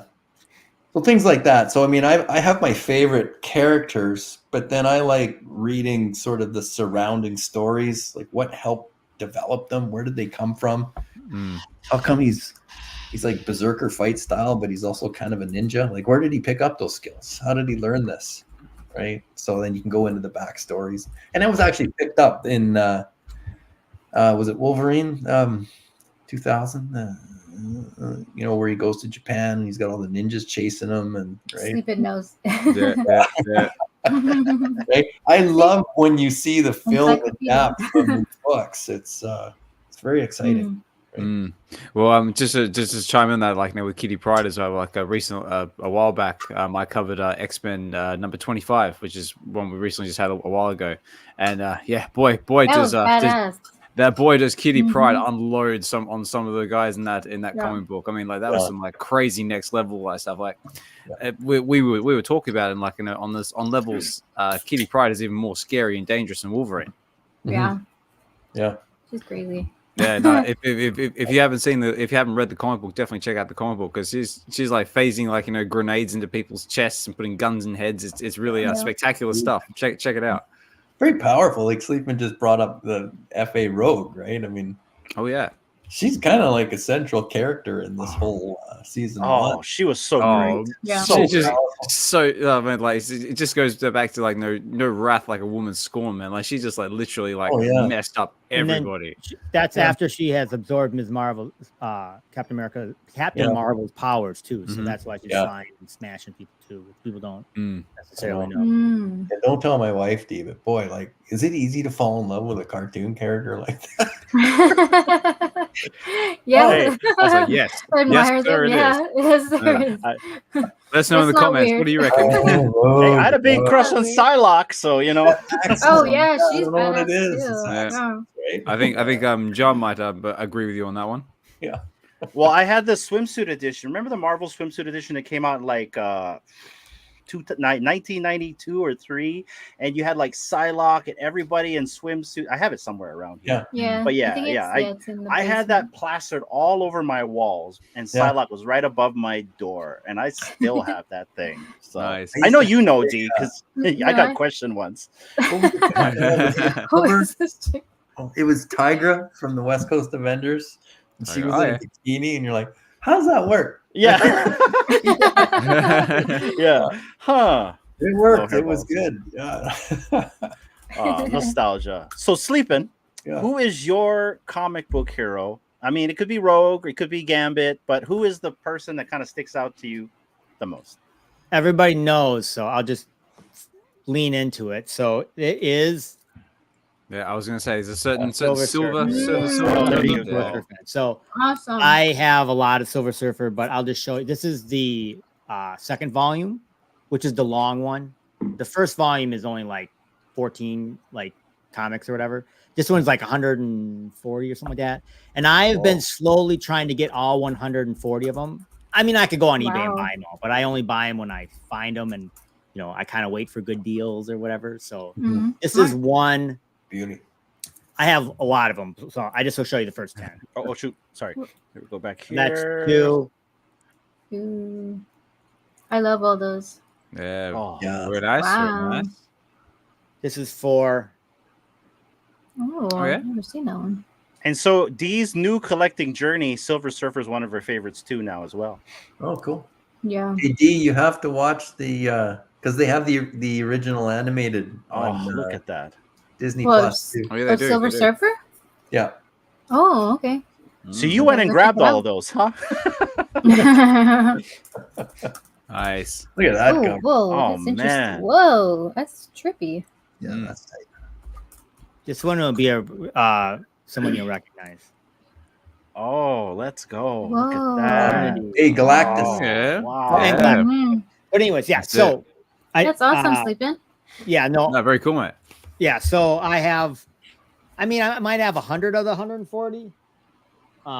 You know, I have Close. you know, if Yeah. I Yeah, you know, I almost have there. like a lot of the good runs, like 1 through 25, and then I'm like missing 26, and then Mm. 27 through So I have have it in this little app. So when I go to the various comic book stores, and I think when people go to comic conventions, I always say to people, try to have like a number of comics you want to get that are inexpensive. Mhm. I mean, obviously if you go there and you want to try and buy a Fantastic Four #1, sure, you're going to find that. But if I go to big comic conventions, I'm pouring through these long boxes, which I love. Some people love it. I actually like it. So, and I'm looking, people, what are you looking for? Well, I'm looking for Silver Surfer 26 or whatever. Mhm. Mhm. That's cool, Yeah. man. Try to find it. Mm. What You know, was yours? So I was Yeah. going to say I'm with you on the whole hunting through the long boxes and it's just that thrill of like looking through the millions of different comics and just like you might find It's that one. therapeutic. It's so It is. for me, it's therapeutic. You know what I mean? I love just sifting through boxes. Like, in fact, our LCS, so we have 2 LCS on the island. We have one where it's just all modern age. The guy only has modern age. He's more of a businessman. I get along with him because he's more of the online stuff and he gets this stuff. And then there's the other guy that will never jump onto this stuff. He's really old school as in no website, right? You only have an address to where he's at, but he has all the best comics. He has all the old school comics. He's got long boxes where you're underneath the table sifting through comics. And Yeah. D can attest. I can spend hours in there. Like, there's a Oh, point where hell I'll give yeah. them money to go to the Fun Factory to go play arcade, and I'll be in there for like 2-3 hours, and I'll just be rapping with the LCS guy, right? Just talking Yeah. about comics. It is Nice. awesome, though. And I end up buying a long box or a short box before I leave because that's how much I bought, Mhm. right? Mm. So, but And- it's very therapeutic for me. I like it. When I go to comic Yeah. conventions, so I haven't been for a while, but in the past, I would always go alone. Like I would go alone, like if I went to Chicago or something like.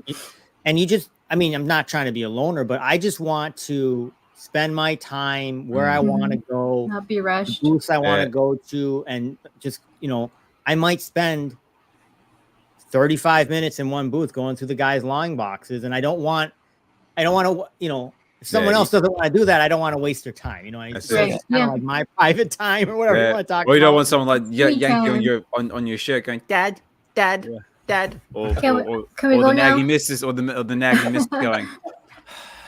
Let's go. Yeah, Let's that's- go. Yeah, that's not D. Well, the first time we actually had lunch reservations. I'm like, I think I'm gonna have to call him, and I push it out like 2 more hours. She did. She did. Yeah. So, yeah, it is no. fun though. It is fun. I mean, I've never been to New York Comic Con. I mean, I was out there during it because I went to the VV party, but then I had to leave right away. So this year, if I have time, I want to get there. I want to spend the whole day. And that's a big enough event. Although I'll say this now, but it probably won't. It's probably stupid because of all the stuff that will happen because I'll go to VV parties and stuff. But if I'm going to go to a big event like that, sometimes it is fun to buy a bigger comic. And so one of the comics that I'd like to buy is an ASM 129. I don't have one, which is first appearance of Punisher.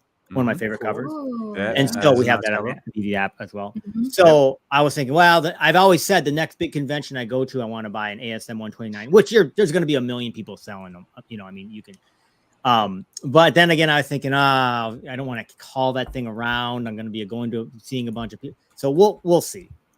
But it is fun. Once again, you can buy all these comics off of eBay or IG or whatever. But sometimes it's just fun to go and buy it in person. And Yeah. Yeah. Touch it, feel it, look at it. Yeah. Feely. Okay. Plus, I know, Alex, we were talking about this earlier, right? Yep. There's a new offshoot, spin-off coming with the Punisher again. So everything connects back to Daredevil series. So watch that first, right? I can't say it. It's gritty. Be prepared. There's some scenes, right? But you've got the Defenders came out of that. You've got Punisher came out of that. Mm-hmm. I think Luke Cage came out of that. Iron Fist. Iron Fist. Yeah. What's her name? Jessica Jones. Jessica Jones. That's the other one. Right? Is that the Purple Man? The Purple Man? Yeah, he was part of that. Mr. David Tennant. David Tennant, yes. yeah, he was so scary. He was Yeah. so It was. It was like an evil doctor. It was really, really good. Mhm. Punisher, I love that. the Kingpin. The only thing I'll say on that, but the that blog I wrote on the Coca-Cola, the Marvel commercial, Okay. the comic book that Daredevil pops out of, right? That's Daredevil #1, Born Again. We have that in the app. Yes, we do. So the spoiler alert, right? If you haven't seen the commercial, but watch for that. So to me, those are those little nuances that I like to pick up on. It's like they chose that book, that title. They could have used Daredevil #1, the original one, but that's the modern book that's coming out. That's obviously going to connect to the series. 18 episodes coming out. I can't wait. 18. Are they Nobody splitting gets it into two 18, nobody. seasons, or is it going to be one season? They're going to do, I think, 9 and 9 in 2 seasons. There's debate if there's going to be a third, but I can't see how. There's so many storylines from this. So many, right? And And did you read not the most current volume, but the last volume of Daredevil? It started maybe like 2019. Did you read that, Chris? probably. That was, well, I won't say it, but that one really, I have only read bits and parts of it. But we have we have a couple of the comics in it. It's the one where Daredevil gets put in jail and then Elektra takes over as Daredevil. That's later on. That's much later on. You're in a box behind me, actually. But that run has great arcs in it that I wonder if they'll pull from as well. I think because the series that just ran a year ago on Disney Plus. I mean, that's the whole Kingpin trying to unravel Matt Murdock's public persona. That's where Bullseye comes into big time fruition. That was unanswered at the end, right? So some spoilers, right? I need to watch the Netflix, because Netflix was 3 seasons, right? Three seasons, yeah. And then there was Defenders. I watched them all, but it was a while ago. Yeah. I could watch them again and just be enamored with it, right? But yeah, so have you guys all seen the Daredevil Netflix shows? Yeah, I wasn't a fan of Iron Fist. I've watched all of it up to season 3. I haven't watched season 3, so I sort of lost track of it. I've watched. I won't tell you. Yeah, I've watched. You got to get on that, man. I know. It's your ever-growing list. It's on my list. Yeah, it's on my list of things to watch. Believe me, my list is getting longer every day. I just get You got to prioritize, Oh, mate, there's so much good stuff. I'm watching the OG X-Men animated, right? Because Oh, I've seen that it. took far over everything. Yeah. And boy, it's connecting a lot of dots, Mm. right? And then it's interesting because here I'm watching it, late at night, everyone goes to bed or whatnot. My kid's watching it with me. He thinks it's pretty cool. But here you're hearing the voice actors from the 90s, and here they are now. A lot of them. There's a few that didn't come through, right? Yep. But I can't imagine how cool that must be for like what's his name? Chris Dodds, whatever, Wolverine. Like you get to relive all of that excitement, but you've got more tech and capability. The sound is better. The animation's fantastic. I just the nostalgia, so cool. just the nostalgia Yeah. respark, and all this, the old fans just coming back to it. Like Nostalgia respark, right? But that's that's kind of where it's fun, right? You go back in time and you're learning like, why is this show so successful? Oh, look what they did there, and they've connected that dot and they came out and finished that story, and it's pretty cool. It's different though, because the like sort of season 1, season 2 of the original, they're just like independent books, right? Just tell a story, push it out, have a show, and then all of a sudden you start cutting into season 3 and 4, and like the Dark Phoenix saga. Like these stories are long, they're drawn out, but you start to understand like, why is Scott not like like what's going on with this dynamic between him and Logan, and Rogue, and what's her relationship with Magneto, and how's Remy involved in this? Like all of these things are being talked about back in the 90s, and now they're drawing it all out now. It's so well done. It's like perfectly placed panels, right? We talked about this today, Alex, right? Like just how they did that, and then oh my god, that makes so much sense, right? It's great. Guys, we have been going on for almost 2 hours. I want to be mindful for everyone's time here. I'm going to probably pivot now because there's one more thing we're going to show you guys comic wise. If you're ready on that, D. Okay. So and I'm going to put D solo. Okay. So what you want to start with, C's or S's? I'll do the S's. Okay. Okay. So S. What you got? So guys, since everyone that comes on a podcast as a guest usually receives something from us. So D, why don't you explain to them what they're going to get? So we got some comics for you, Sleepyn and Chris. We'll send it over. So Sleepyn, this is what there's 3. So this is one of them. I don't know if you have them, but ooh, that looks familiar. Wow. And then you've got this guy. Oh, that is nice. Oh, there's a nice gambit. Holy smokes. Yeah, that is a nice cover. Last but not least, this is from Hawaii. Is it the Pineapple Man? Yeah. Wow. Excellent. I love that. I love Sam Campos. He's one of my favorite Hawaii artists. Yeah. He's pretty cool. So so that's coming to you, Sleepyn. Oh wow, you guys didn't have to do that. I'm so thankful. Wow. Add it to your small collection, right? Yeah. And then Chris, we got this for you. This. Ooh, very nice. Like I said, if you have it already, well, you'll have dupes, and you can open one and read one. We also got this one. Daredevil. That's nice. Yeah, that's like Electro Daredevil. Electra in the front there. Is there a fro in the house? Well, that's also Daredevil. Yeah, Fro jump up. Someone say my girl's name. Where does she take over? Oh. Fro got off his seat. He had to pull over. And then this is your third one. Oh, nice. No way. Oh, that is nice. To match it if you got it. Oh, I just bought one on the Vive. On the Vive, there you go. On the Vive. Very good one. Yeah, guys, thank you for coming on the podcast tonight. And so this is our thank you. We do this for every new guest that comes on. Sleepyn, we've always wanted to have you on, and this has been a really great conversation. The chat has been blowing up. Chat, I'm so sorry. I have not gotten to any of you. And one more thing, guys, I want to show one more thing. You guys are also going to get a set of these, if I can present my screen properly here. You guys are going to get a set of these. Now, Chris, I know you already have one of these. but I will send Sleepyn a set as well. Oh, wow. Yeah, Yeah, very so cool. these are basically just AI art that is inspired by certain characters. They're variants of certain characters. That's inspiration of a specific character. So this guy right here, the Neon Little Devil, was inspired by Chris Severs. So this is actually Chris as a kid wearing Daredevil's costume. So Yeah. awesome. So That is a that's very great cool. idea. Yeah, I'm Love loving it. yeah, That's so the best. basically you're gonna get the Neon Baby Electra, the Chris Severs Little Devil, along with the uncommon variant as well, and Oh, wow. the Ultra. And Chris, I know you have the classic, so I'm gonna send you the others as well. Congratulations, you guys. Wow. Oh, wow. Yeah, Amazing. bro. Yeah, mate. I do have to say you're absolutely killing it with this with a Yeah, neon those collection, look mate. It looks amazing. I'm practicing, guys. It's all practice, just trying to get better at making NFTs, you know, the whole minting process. I'm doing it the long way. I know I am. I know I'm doing it the wrong way, but I'm just doing it just to understand it, That's just it. to do better. We also have our NFT project that we're creating, which is a little bit like Star Boys and Drop Heads.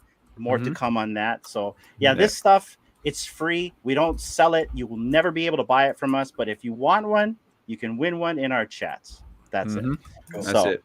And like you said, there, So great. Amazing. yeah, and like you said there, the most important thing is you're doing it. So it doesn't matter if it's right or wrong. It's just you're doing it. yeah, it's fun. You know what I mean? Yeah. It's fun. The sleepless nights, because D knows once I get started, my creative juices get flowing. I can't leave the computer. I just start unless my daughter nags me. That's the only time I'll drop something. If my daughter wants to do something, I'll drop everything for her though. Yeah. But guys, Nice. it's been That's so fun cool. having you on. It's not like I want to close out yet. I know I want to be mindful with everyone's time, but I also wanted to make sure that the audience was able to at least ask some questions. How are we on time? Yeah, I'm good. Yeah. How are you I just doing, woke up, so I'm good. You gotta go soon. Well, Sleepin's like should almost probably going to go turn into a soon. pumpkin. Yeah. Okay. Yeah. You guys should. Okay. You guys can hold it down. Unless anybody has like some question for me right now, then I will try and answer. Yeah, do the Well, sleeping.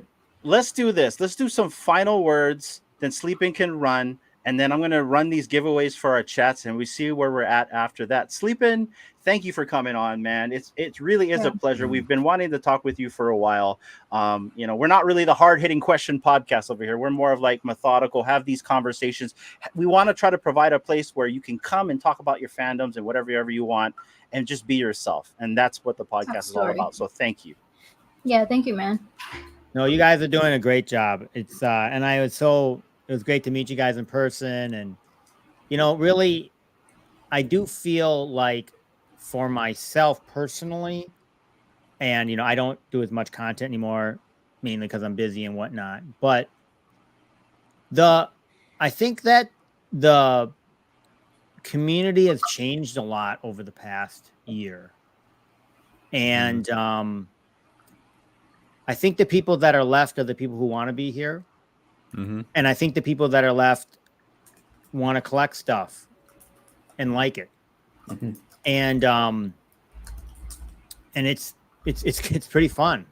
I mean, there's people just trying to get to know each other, you know, and that has been, I think, and I've tried to embrace that more myself, at least, you know, and enjoying my time, whatever it might be, in my involvement with, you know, whether it be Twitter Spaces, videos, live, whatever it might be. Yeah. And I've gotten to know so many people, and it's much, even for me, it's so much more relaxed and just talking, man. We're just talking. It's awesome. So thank you so much. Oh yeah, man. No worries. Real quick, Pasternak has a question for you, Sleepin. Sleepin, think of the Wolverine Sabretooth series and what scarcity and VV and well-written. Oh, never mind. I thought it was a question for you. My bad.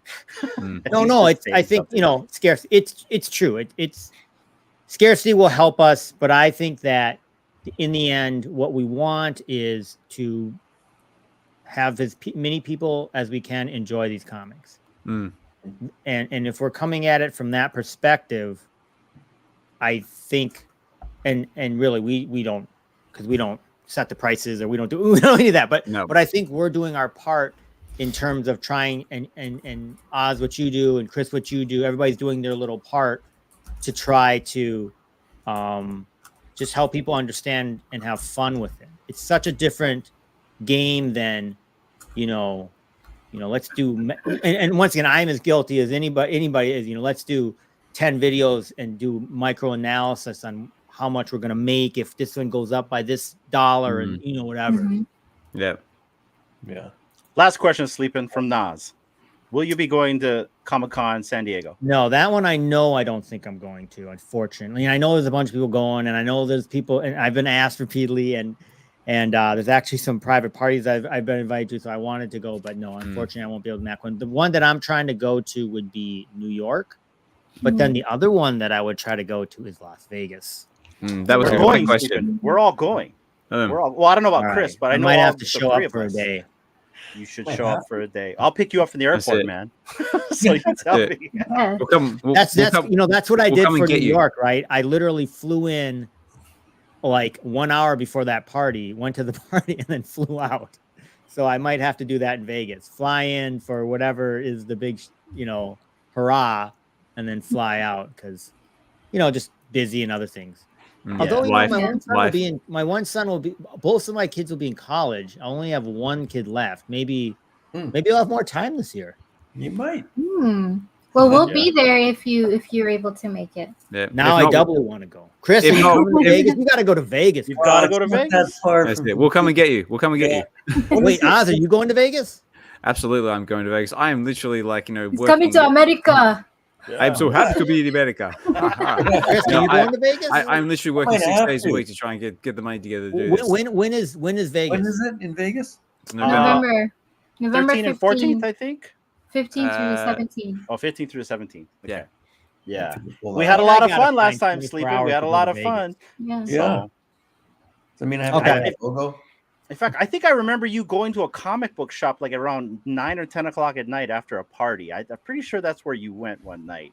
But I remember the next Saturday morning, we were supposed to have a photo shoot with you, and I was late because I was hungover. And I remember running to the Anaheim Convention Center to meet up with you. And then I get there, and I'm the first one there. Yeah, no, And I felt like crap. They I had a bad so hangover. there was a party, and then a bunch of people were like,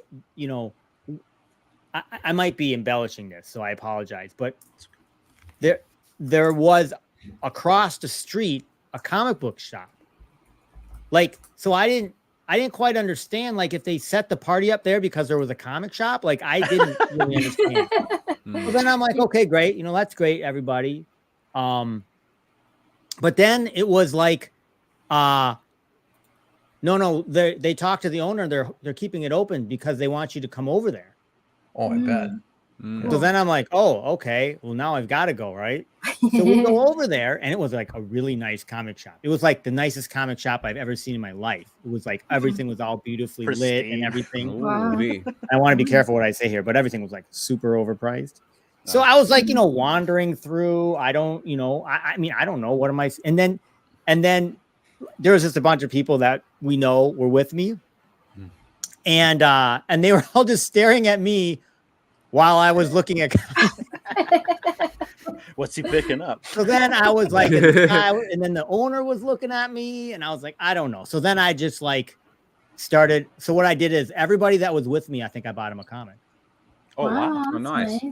So, yeah, everybody, I bought a comic for everybody that was with me. So everybody escaped with a comic.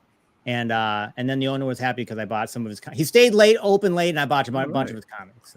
So let me guess, Nas was one of those guys because it seems to have some knowledge Nas was there. No, No, I don't think, Nas, wow. I would have, I've met Nas and he wasn't there. Like, who was there? Dino was there. of course. Just trying to think of, different people that were there. God, I just don't have the memory for it right now. It's okay. It's okay. We'll make new memories in Vegas, Sleeping. Plus, Yeah. I know it's late, man. There's comic stores in Vegas. We got to hit the comic stores in Vegas. I bet you there. Yeah. There's the Torpedo That's, Comics. I know. So Yeah. So super stoked. You got to come to Gotta find Vegas. Okay. all right, If you can make Vegas. it. let's Yeah. start planning it out. Let's There you go. I'm going to Disney. I'm going to Disneyland with my family at some point, and I'm not sure when that is. So I got to So- figure that out. So apparently Joe said he wasn't there, but he would stare at you too. So or Rob, whoever that is. My problem was I didn't understand what was I didn't get it. Like, I'm sure they're like, dude, you're like an idiot. Like, you, like, the whole thing I didn't understand. But hopefully in the end everybody was happy. That's all it matters. I'm sure. Yeah. Oh, just yeah, to get you get it- a comic yeah. from Sleepyn Comics. I'm sure Yeah. they probably graded it or something. Sleepyn. No, Yeah. yeah, they're all graded you do comics. I signatures? bought everybody a 9.8 of whatever comics that we got. Are you serious? Oh no shit. Yeah. Wow. That's Okay, awesome. so I'm definitely Yeah. going with you to the comic. Yeah, store. I'm coming. Yeah. I'm definitely coming. True. I bought 9.8s of everything for Wow, Just that's Play cool. Rob. yeah. Everybody got a 9.8. Oh, that's so I think cool. we're all man. 9.8. cool. I can't remember. That's awesome. Yeah, that's awesome, man. That's cool. Great memory. guys- It was good. It was a lot of fun, and I think all the people I talked to afterwards, and they were happy with their comics. So that's yeah. That's Cool. all That's that a matters. memory. Yeah, taking back memory. Yeah, it's Yeah. a whole Mm. nostalgia respark, right? Right. Guys, any Oh. questions for Sleepyn before we let him go? He's going to turn into a pumpkin soon. Yeah, please DM me your mailing address. That's And all. your wall. And your wallet. yeah. I got to get a new MetaMask. Like I Okay. think my other one is like bad. It's like compromised or whatever. Like I put Oh, money You yeah. got to in get it, a, and, you like, got to that get stuck wallet out. guard and hook it up Yes. to that. Yes, That, yes, yeah, that's what someone Okay. told me. yeah. Because I Yeah, put well, like a bunch of Ethereum in it, and it like got all sucked out in like 1 second. Oh, So yeah, I yeah, gotta, like, yeah. figure that out. damn. Download wallet guard. Yeah. Okay. Yeah. Thank you Um, guys. Talk to you All Thank right, you later. man. so That's much. all right. Have a Everyone good sleep night. in. Take Yeah. care. I'll see you soon, Thank you. Sleepyn. So Okay. because me and Sleepyn have got a collab coming up in a couple of weeks as well. So stay tuned He gave for us that a one. sneak peek, man. He didn't tell us everything, but he kind of gave us an idea of what he's reading with you. So Ooh, did he? Did he now? he, Ooh. he Mhm. did. We spilled some beans. He He spilled a did. little bit of Beans the were beans spilled. right out of the Well, can. I'll tell you now. It's coming up soon. So a couple of weeks, and it will be going over a certain comic we have on VV about a certain house, maybe with an X in it. Ooh. An X house. What So could stay- it be, everyone? What could it be? But stay tuned. But obviously, I don't want to go shilling my own stuff too much. But Chris, it's good to see you again. It feels like I only just spoke to you yesterday. That's a few hours ago, wasn't it? Yes, it was, yeah. I gotta say that was fun. What a Yeah. what a great. I know we talked about it earlier, Hinano. The experiences, right? That and what Sleepyn was saying, like bringing everybody together to do new and unique things. Right? I have never read a comic book out loud, nor have I. Oh, ever you read it with passion too, man. I was telling you Yeah. guys, I was listening to you guys. So I was listening to them on a roof of a house. No, I was about to say. And when I say a satellite dish, I Satellite really meant dish. I was putting in a Wi-Fi array. It's just it made better sense to say satellite dish than Wi-Fi array. Yeah. But basically, it was a point-to-point array that connected to different points of this ranch to spread Wi-Fi throughout the entire ranch, the trees and all that. I got point-to-point Oh, wow. antennas. Anyways, so I was on the roof. If you could tell, I'm a little brown. Yeah. Listening to you guys because that's like the most strongest part of where you get the Wi-Fi in that entire ranch. Because I'm literally in the beam, right? So Perfect. yeah. Must have sounded exactly. great. Yeah. I have another kid coming. That's it. I think that's the last one after today, Yeah. but we'll see what happens, right? But yeah, you guys did a really good reading. I really loved you had some passion in your reading, Chris. So Yeah. the needs were voiceover. wobbling at first, and then Alex is such a great host. That, Oh, thank you. it just took off, right? It was fun. Yeah, no. I remember after it was all done and dusted, and like when we finished off, I just went to him. Oh, like how good was that? That was so much fun. It was really it's weird. It's satisfying somehow, like just another experience that's come out of this, right? Like you wouldn't really. I mean, you could go, fireside chats, maybe have 5 or 6 people in a room, read a comic book out loud, right? Well, this was fun, interactive, stopping, talking about certain points and character arcs and history, and Then Making you interact sound with the effects. chat, right? So Yeah. Right. it was great. I don't, if anybody gets a chance to do this, if you get the invite, participate. Yep. Do it. Even if you don't get an invite and you're interested, send me a DM on Twitter, X, whatever. So I'm always open to everything. We'll try and get you in where I can. But I won't lie. So slots are filling up pretty quick. I've been very busy the last couple of days. he's you're a hot item. You're a hot item, Yeah. man. People watch you Fridays, people, I mean, you get shouted out on Ameli's space. You know what I mean? Yeah. You know what I love about this community is the X space DJs or hosts all take care of each other. You know what I mean? Any space I go in, they all shout each other out. I'm in Ameli's space, they shout you out. I'm in emoji space, they shout you out. You know what I mean? And that is good. You know what I mean? Yeah, That's I mean, so cool that everyone is like tight knit like that. Yeah, I mean, I must apologize to like Amelie or Emoji, any of them. Like, I have been invited on this space in the past, but I just can't come on because of the time differences. But again, like I've massive shout out to Amelie, Emoji, Jay East, all those guys who host Twitter Space as well. Miss Gex, Metamona's in there as well. Yeah, big shout out to everybody. I know I don't do it enough, but you guys do an amazing job. And just bringing awareness and fun to Vivi or any of the other projects you cover. That's what it's all about. Just collecting and connecting, as we like to say in WebV. But that's my 2 cents. So, hey, speaking of fun, go ahead. Yeah, go ahead. Go ahead. No, go ahead. Yeah, the one space you could probably catch is Jay East. Not his Friday one, not the bus stop, because it's the same time that you're doing the comic reading. But he does an early one, well, early for us here. So it's like about probably your time. And he plays like music and stuff and just hang out. Yeah, I have heard of I've heard Jay's spaces in the past, and yeah, they are really good. Yeah. But again, it's just balancing time with family and just all the other fun stuff that comes with it. But it's there's a lot of options. I'm so glad that everyone is enjoying what I'm trying to do with Get to the Comics, and just really appreciate it. And like I say all the time, like the X spaces and that, like it's the interaction from viewers, from listeners, that what makes these spaces possible, and the whole reason why I keep doing them. And as long as everyone keeps coming back and enjoying them, I'll keep doing them for as long as I'm capable. Yeah. And I want to touch on that because you're doing something that no one's doing in this space. No one's doing it. Really look around. No one's reading comics to people. And the one thing that you are doing is all these comic heads. And when I mean comic heads, like the comic heads, you're giving them a place to hang out. You're giving them a place to actually not only immerse themselves in the comic book, but you're giving them a chance to read it and enact it on live YouTube. You're giving them that opportunity, and you're giving them the chance to use their imagination while they're reading it. And I say that because I know Chris was using his imagination when he was reading it today. Oh, mate, I could feel it. I could feel it in his voice when he was reading it with me. I was just like, this is fantastic. I'm loving it. Yeah, Sleepyn talked about it earlier, right? Like, enjoy these things. I mean, a lot of people are obviously buying their books to flip and whatnot, but maybe collect them. But yeah, it's this is some really historic content that's in there, like the first runs of incredibly famous books, superheroes, where the movies came from, and you can read them and enjoy them. You don't have to worry that they're going to degrade or devalue or exactly. That part. Like, this has not come out of this baggie, right? In 20 something years. It's like, Vivi, right? Bring this to the app, please, so I can start reading it more often. Right? But that's part of it, and that's the fun that I really enjoy is being able to do this again and then do it live. So I guess I can put voice actor on my resume now.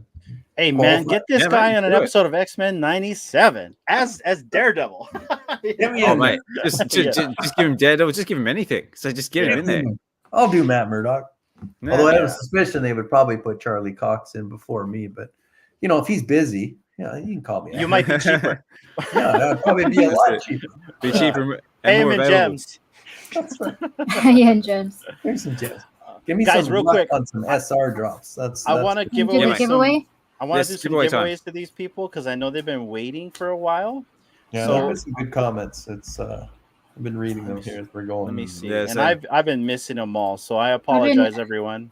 I've been trying. I think I'm pretty sure I answered almost all of them. Yeah, well, I see the likes of Noz in the house. I see Superstar Money. Say, great guys, great to have you here. Chrissy Cake 808 and Passanak. It's always a pleasure to have you guys in the space here with us. Along with 153 of you watching, and a bunch of you are watching from X. We appreciate everyone for tuning in. Guys, this is the Neon Paradise Project, and I want everyone to understand what this project is. This is not IP. This is renditions of our favorite IP as a variant. And I want to give you guys an example of what I mean. This right here is a variant of Daredevil, but this is Chris Severs behind the mask. Okay. So I want people to understand what this is. You know, if someone would be like, oh, you're giving away Daredevil. No, I'm giving away Chris Severs wearing a mask of Daredevil. So, you know, take it what you guys want right here. But that's what this is all about. We will never sell this stuff. It's only for free giveaways.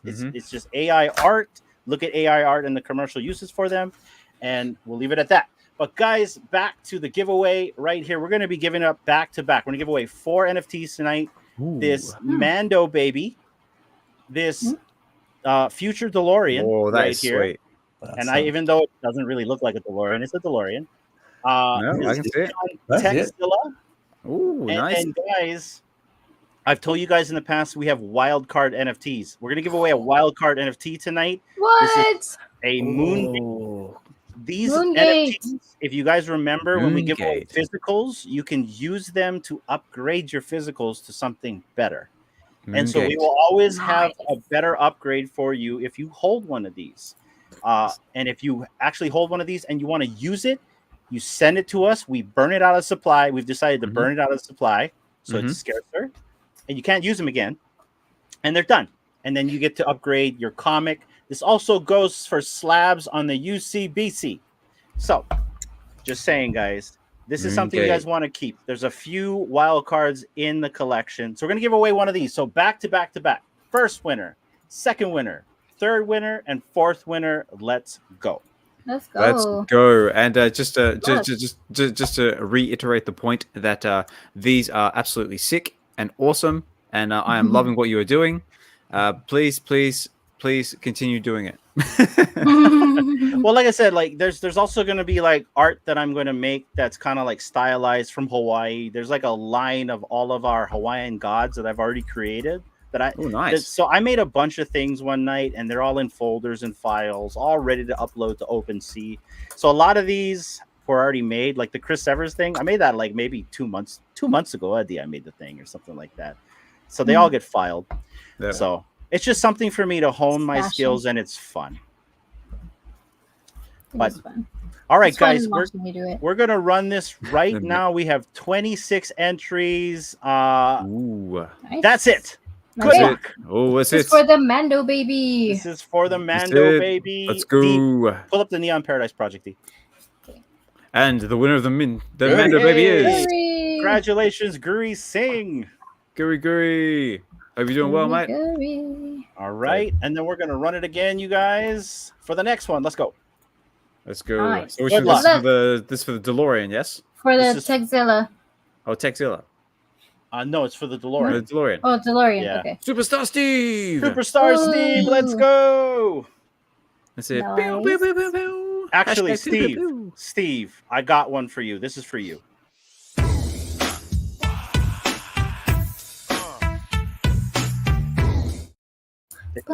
Fitting for him. I love that one.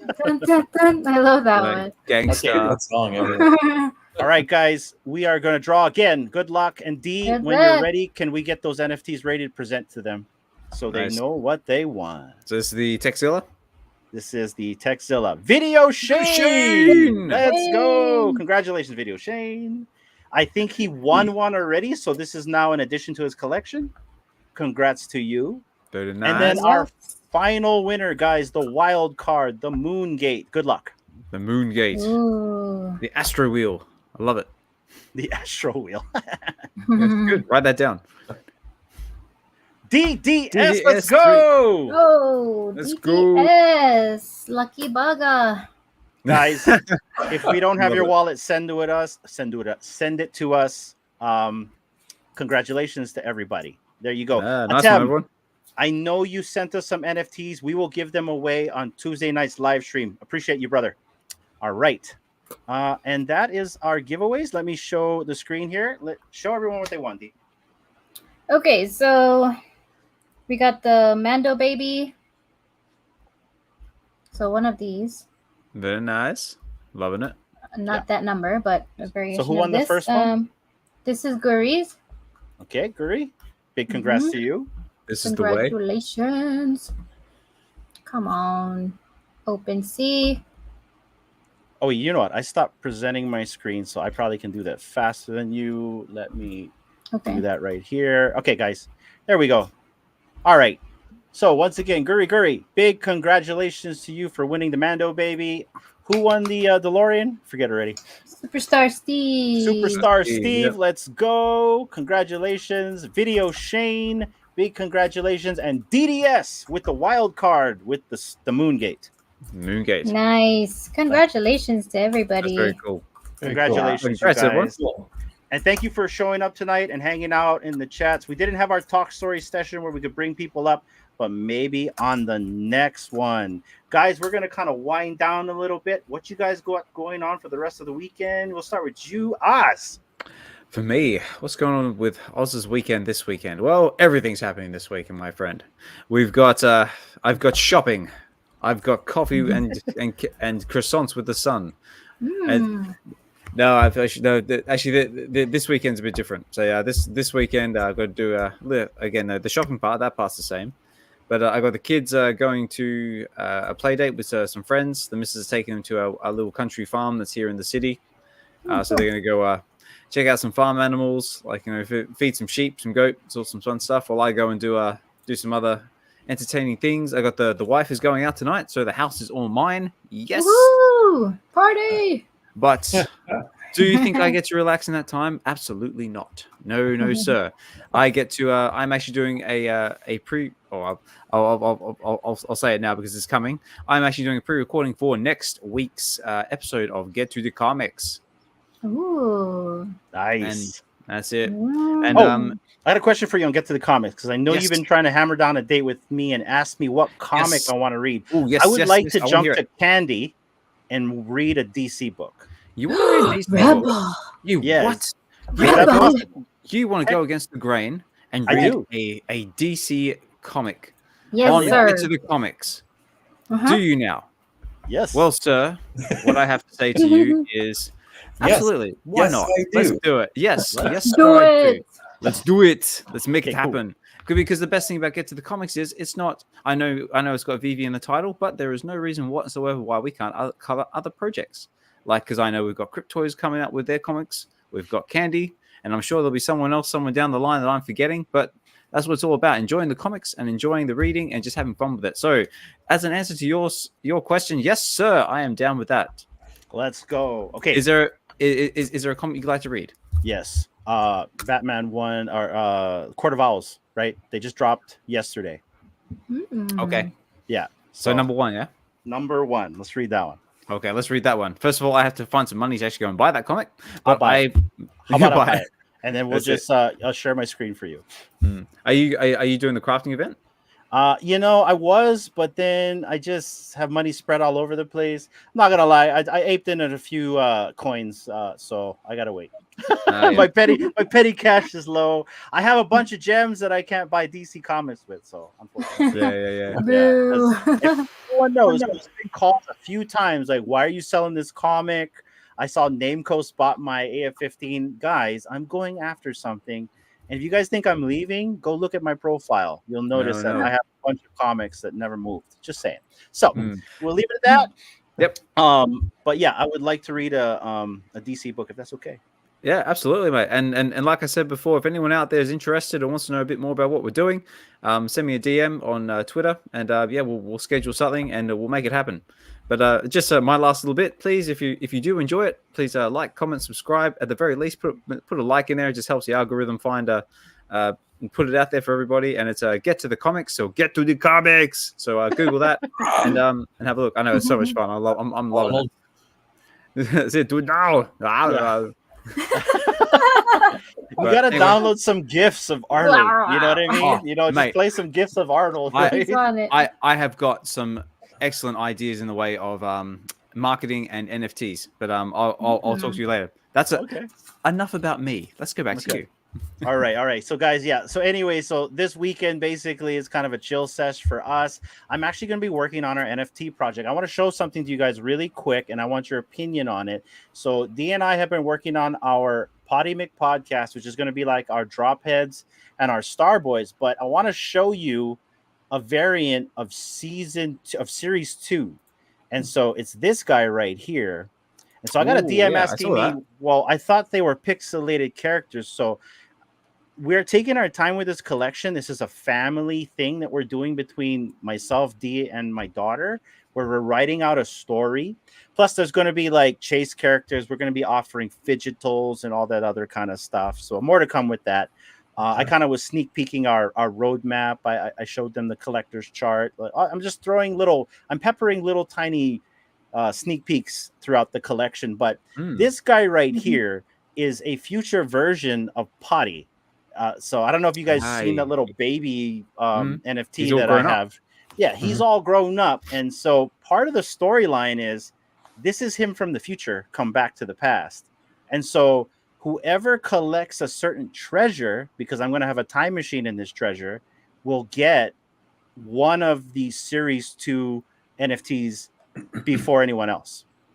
And it's going to be anime style. This is something my daughter wanted to incorporate into the second series. The first one's pixelated art. The second one's going to be using anime art that's inspired by the kid. So the kid has been helping me design this stuff. Originally, she thought that this would be perfect for me. I said, no, this is Potty McPodcast, which is a variation of her brother in real life, if this makes any sense. So yeah, so basically we're going to be working on the project. I have all the NFTs ready. I have not minted anything because I want to get all the stories right. Every different variant will have a different description of who they are and what they're all about. And just so everyone knows, these characters have been inspired by real life between D and I. So a lot of these characters have inspiration from our own lives, our own family, and our own friends. Nice. Neat. So Loving that's what I'm going to be doing this weekend. Yeah. What about way you, to Chris? share some family time. Hey, what's you up to, Chris? Is being real with you watching? I got we're gonna open up the house tomorrow to some of the neighbors because our Vancouver Canucks are taking on the Edmonton Oilers if they win tomorrow night. Party. Nice. Yeah, So it's party a at your good house. win. Yeah, so it's an early Oh, one. that's It's why you 5 said 5 being real. p.m. start. Yeah, so be over by 7:30, and then we can get rolling into the music and the dancing here. So yeah, Nice. Music and dancing. What? You guys do dancing Sounds like and everything? fun. gotta get out here. We get it going. Yeah, Wow, man, I need to come Hot visit day. you. we'll have some fun tomorrow night. Chris. And then Sunday will be full on. Maybe I'll have to run to some comic book stores and burn off my hangover. And then Also, it's gonna be rough. I got one as well because I totally forgot to ask you. Yesterday, today. I know time travel with this thing sometimes. How was your dinner the other night? Where did I go? Because you mentioned you went out with the wife to do a certain celebration. Oh, which one? We have had so many. Oh, we had our. I tell you, we've been going out for dinners. Like it's been bad. We've been breaking the budget, but it was very nice actually. Thank you for asking. You're living life, man. Yeah. It's funny because you get to these phases, like you'll get there where your kids are suddenly older, and all that money that was pouring into sports and saving for university and all that stuff. Suddenly you kind of get to the peak and you have a moment where you can look out and appreciate what you've done. And now it's like, okay, now we have some time to hike down on our own. And so it's just reallocation of resources. They don't ever like accumulate. It's like, oh, we'll just have all this time to save now. It's like, no, you just spend it. But yeah. Well, I wanna do a little example to where I can kind of like relate.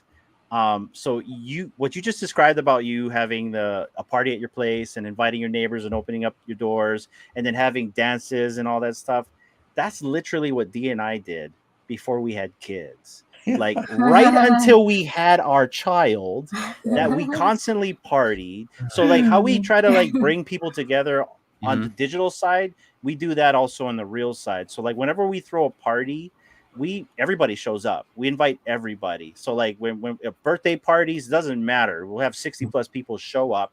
We'll have a good time. I think we did a stint like when our daughter was 4, right, Dee, where we kind of like partied for like a year.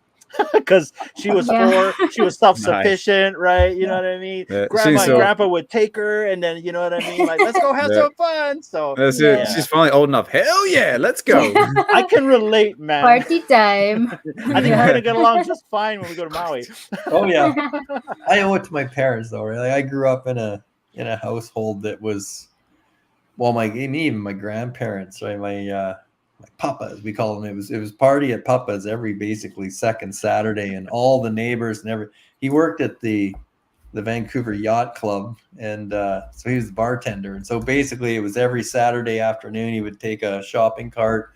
He was only a half a block away from work, and that was his retirement gift. That as long as he was on Earth, that cart would always be full. And so he would bring all this liquor back to the house, and the party. It was fantastic. And so I grew up in this environment of everybody having this great time, and then my parents kind of continued that. So there was always something going on. It's just fun, right? And so then when it was my turn, it's like, well, we're gonna keep that going.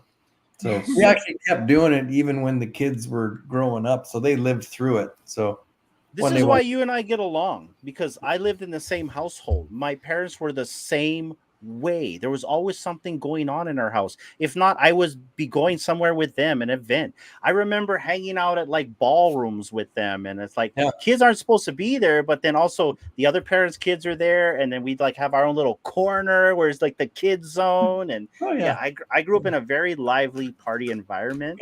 You know, it was healthy. You know, they took care of me. I got fed. I had clothes. You know what I mean? They paid the bills, but we also had a good time. So the weirdest it thing kind of went about to me after. As loud as it was, the music was always cranked right up. I found it, like people go and buy those white noise machines now so to help them sleep. Mhm. That noise, that hearing everybody having such a great time was so soothing that I just, Mom, where am I going to sleep? She goes, just find a bed, dear. And Yeah. Just wherever you lies. plop down. Yeah. me up, and, my Oh sleep my gosh, bed. that's It was great times, right? And so I actually like that the kids see all that, and they know it's community, right? It's it's fun. It's a safe space to have some fun, and everybody comes over, and so I love it. We used to actually make our own music. So once upon a time, I used to play music. I used to play the ukulele for years, and then you have a love-hate relationship with an instrument, and you stop touching it for years after that. But we would never necessarily play music all the time. We would play our own music. People would sing in song. We just do kind of crazy stuff. Bob Marley on Jam different riffs of the ukulele jam session.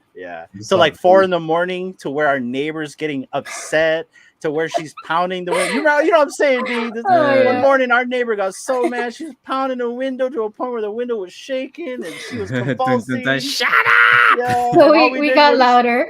We just got louder. I remember we had a couple of years ago on that, we had a neighbor. I don't know. They were actually it was a New Year's party we had. They were here. Their kids were younger, and so they left at about 1 a.m. And I think at 3 a.m. she sent my wife a text. She goes, "Oh, I know you guys are having a great time, but can you turn sexy back down a little bit?" Closes down and I can hear the music. I love that. Bring your sexy back. Okay. Was it on repeat? That's funny. Man. Oh, that's a good time. Yeah, we're gonna have a good time, Chris. Yeah, we'll bring you gotta come to Vegas now. You have to come to I gotta come to bring my speaker. Oh, you're definitely coming to Vegas, right? Bring your boombox. Bring the boombox to the hotel. Right. All right. Floor. All right, guys, I'm going to close it out. We've been at it for 2.5 hours. This has been a great conversation.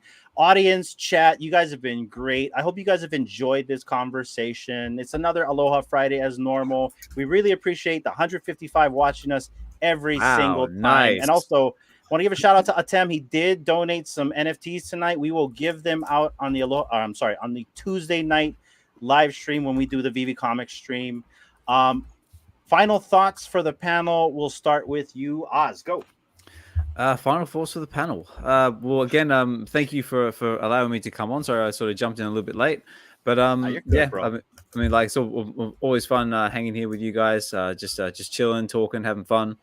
But yeah, like if you guys haven't done so already out there in the comments, make sure you like, comment, subscribe to the Real Uncommon podcast and give these guys as much support as you possibly can.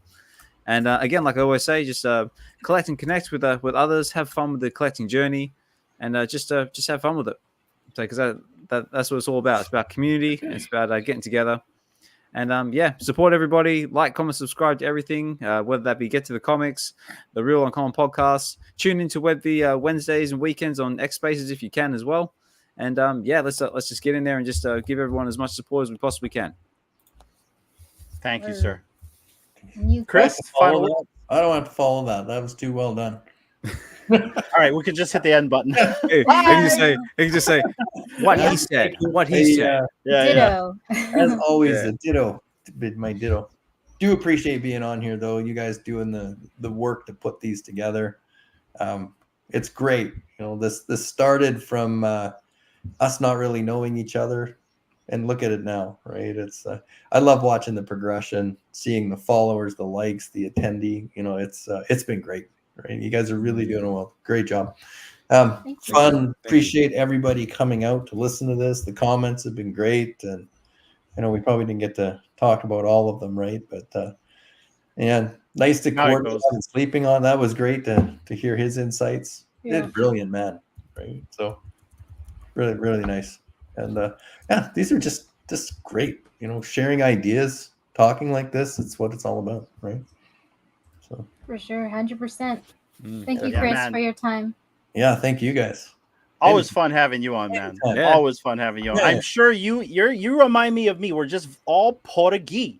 We cannot stop talking. We could probably talk until I don't know. That's it. It's only 9:30 here. Yeah, it's only 6:30 for us, so he could probably It's kind of like when you start playing a video game and you're like, oh, I'm only going to play this for like 5-10 minutes, just kill some time. You look at your watch and it's like 6 hours later. It's like it's like the sun's rising. Exactly. Your eyes are just like it's the same thing. Yeah. Feeling it's like Yeah, I know. It's like, but you're still hungry. You want to eat something, right? Yeah, exactly. Yeah. Oh, D, close it out. Yeah, can you share my screen real quick? Absolutely. Yeah, so just want to shout out the guys on the panel if you guys don't mind going on X and following Sleepyn. He's also got his YouTube channel as well. Ooh, yep. And then also, scroll all the way to the top. Follow this guy here, Mr. Chris Severs on X. And we also got Mr. Osman Collect 63 on X. Hey, I know that guy. As well as Get to the Comics. Do a great job, but do it. Go check them out. Do it now. Yeah, there's only two. There's only two videos on there at the moment. The first one being with Mr. Falcon, and the second being with Mr. Chris Severs that we did literally a couple hours ago. But yeah, it is growing, and there will be more coming. So please, give us a bit of support, and thanks again for D for sharing that. I really appreciate it. Yeah, no problem, man. We're all here to support each other. And so, oh look, I got 17 subscribers! Yay! Nice. Oh, whoa! We're all blown up. That's it. Yeah, thank you, everybody. And also, just a quick thank you to I believe it was the Mexican Taco. He just said he just subscribed. So thank you, Mexican Taco. Love tacos, love burritos, love it. Yeah. Let's go. Hang on a sec, Alex. I gotta ask you something because I think my mom texted me earlier and said she was watching because I guess really okay. She watches YouTube like it's her favorite TV channel now, right? Excellent. Yes, absolutely. You said taco, which my mom has a bit of British English heritage. We say taco, and there's a big debate in the family. But I know your accent. It came out taco. So I think if she's watching, I'm going to get it. Yeah. Well, taco. I would say without even thinking, I would say taco. So so taco. But that's because I've got this weird hybrid of Australian and British now. So I kind of like meld words from time to time. But yeah, me personally, I would go with taco. Well, guys, over here, I'm going to blow your mind. Taco over here with a K is squid. So TAKO equals. Yeah, that means squid or he'e in Hawaiian. So, yeah, it depends on who you ask. It depends on your accent. If you ask a Hawaiian, you want some taco, they might think you have squid. Just saying. Yeah. Okay. Interesting. So watch how you say that when you go to Maui, my friend. Yes. I'm kidding. They know what You taco have is taco. over You went to squid. there. Yeah. Oh, taco Like- with a C, please. It's just like, you sure you want the taco? A taco. I'll There take was a squid restaurant here taco. called Taco. Taco. Oh yeah. Get Well, to D the used to work taco. there. Taco, Love it. taco, yeah. Taco, it used to be taco. a squid on top of a taco. So, Yeah. Mm. Get to But the thing chocolate, was, bring they taco. never served squid tacos. It was yes, just catchy. you're right, Chrissy. Dry Dry taco's the taco bomb. is the bomb. She The knows bomb, because yeah. I see No. 808 there. Let's go. Yes. Yes, no, I do Oh. enjoy a good taco and burrito. So yeah, Yes, please. get to the Oh, and- taco. Oh, Alex. it's good. It's good. Love it. Alex, go on the Yes. Neon Paradise Project. Pick an NFT of your choice, anyone you want. Since you came on the panel tonight, appreciate you coming on. So just let me know which one that you choose. Okay. Thank And you very everyone, much. 160 of you, we will be back Tuesday night for the VV Comics drop. We really appreciate everyone for tuning in tonight. We're going to close it out, everyone. This has been a really excellent show. We had Sleepyn Comics on, give us his insight, give us some of his comics, showed us a little bit of his comics. We had Chris on here giving him his insight, and we just had a really good conversation also with Oz and D. So thank you everyone for showing up. We really appreciate you every single time you tune in. Until the next time, guys, any final words before we go, everyone? Happy Aloha Friday. That's it. Peace. Take Keep on care. collecting. Enjoy Take your care. week. Take care. Have a good one, and we'll talk more soon. All right, guys. Aloha. Bye.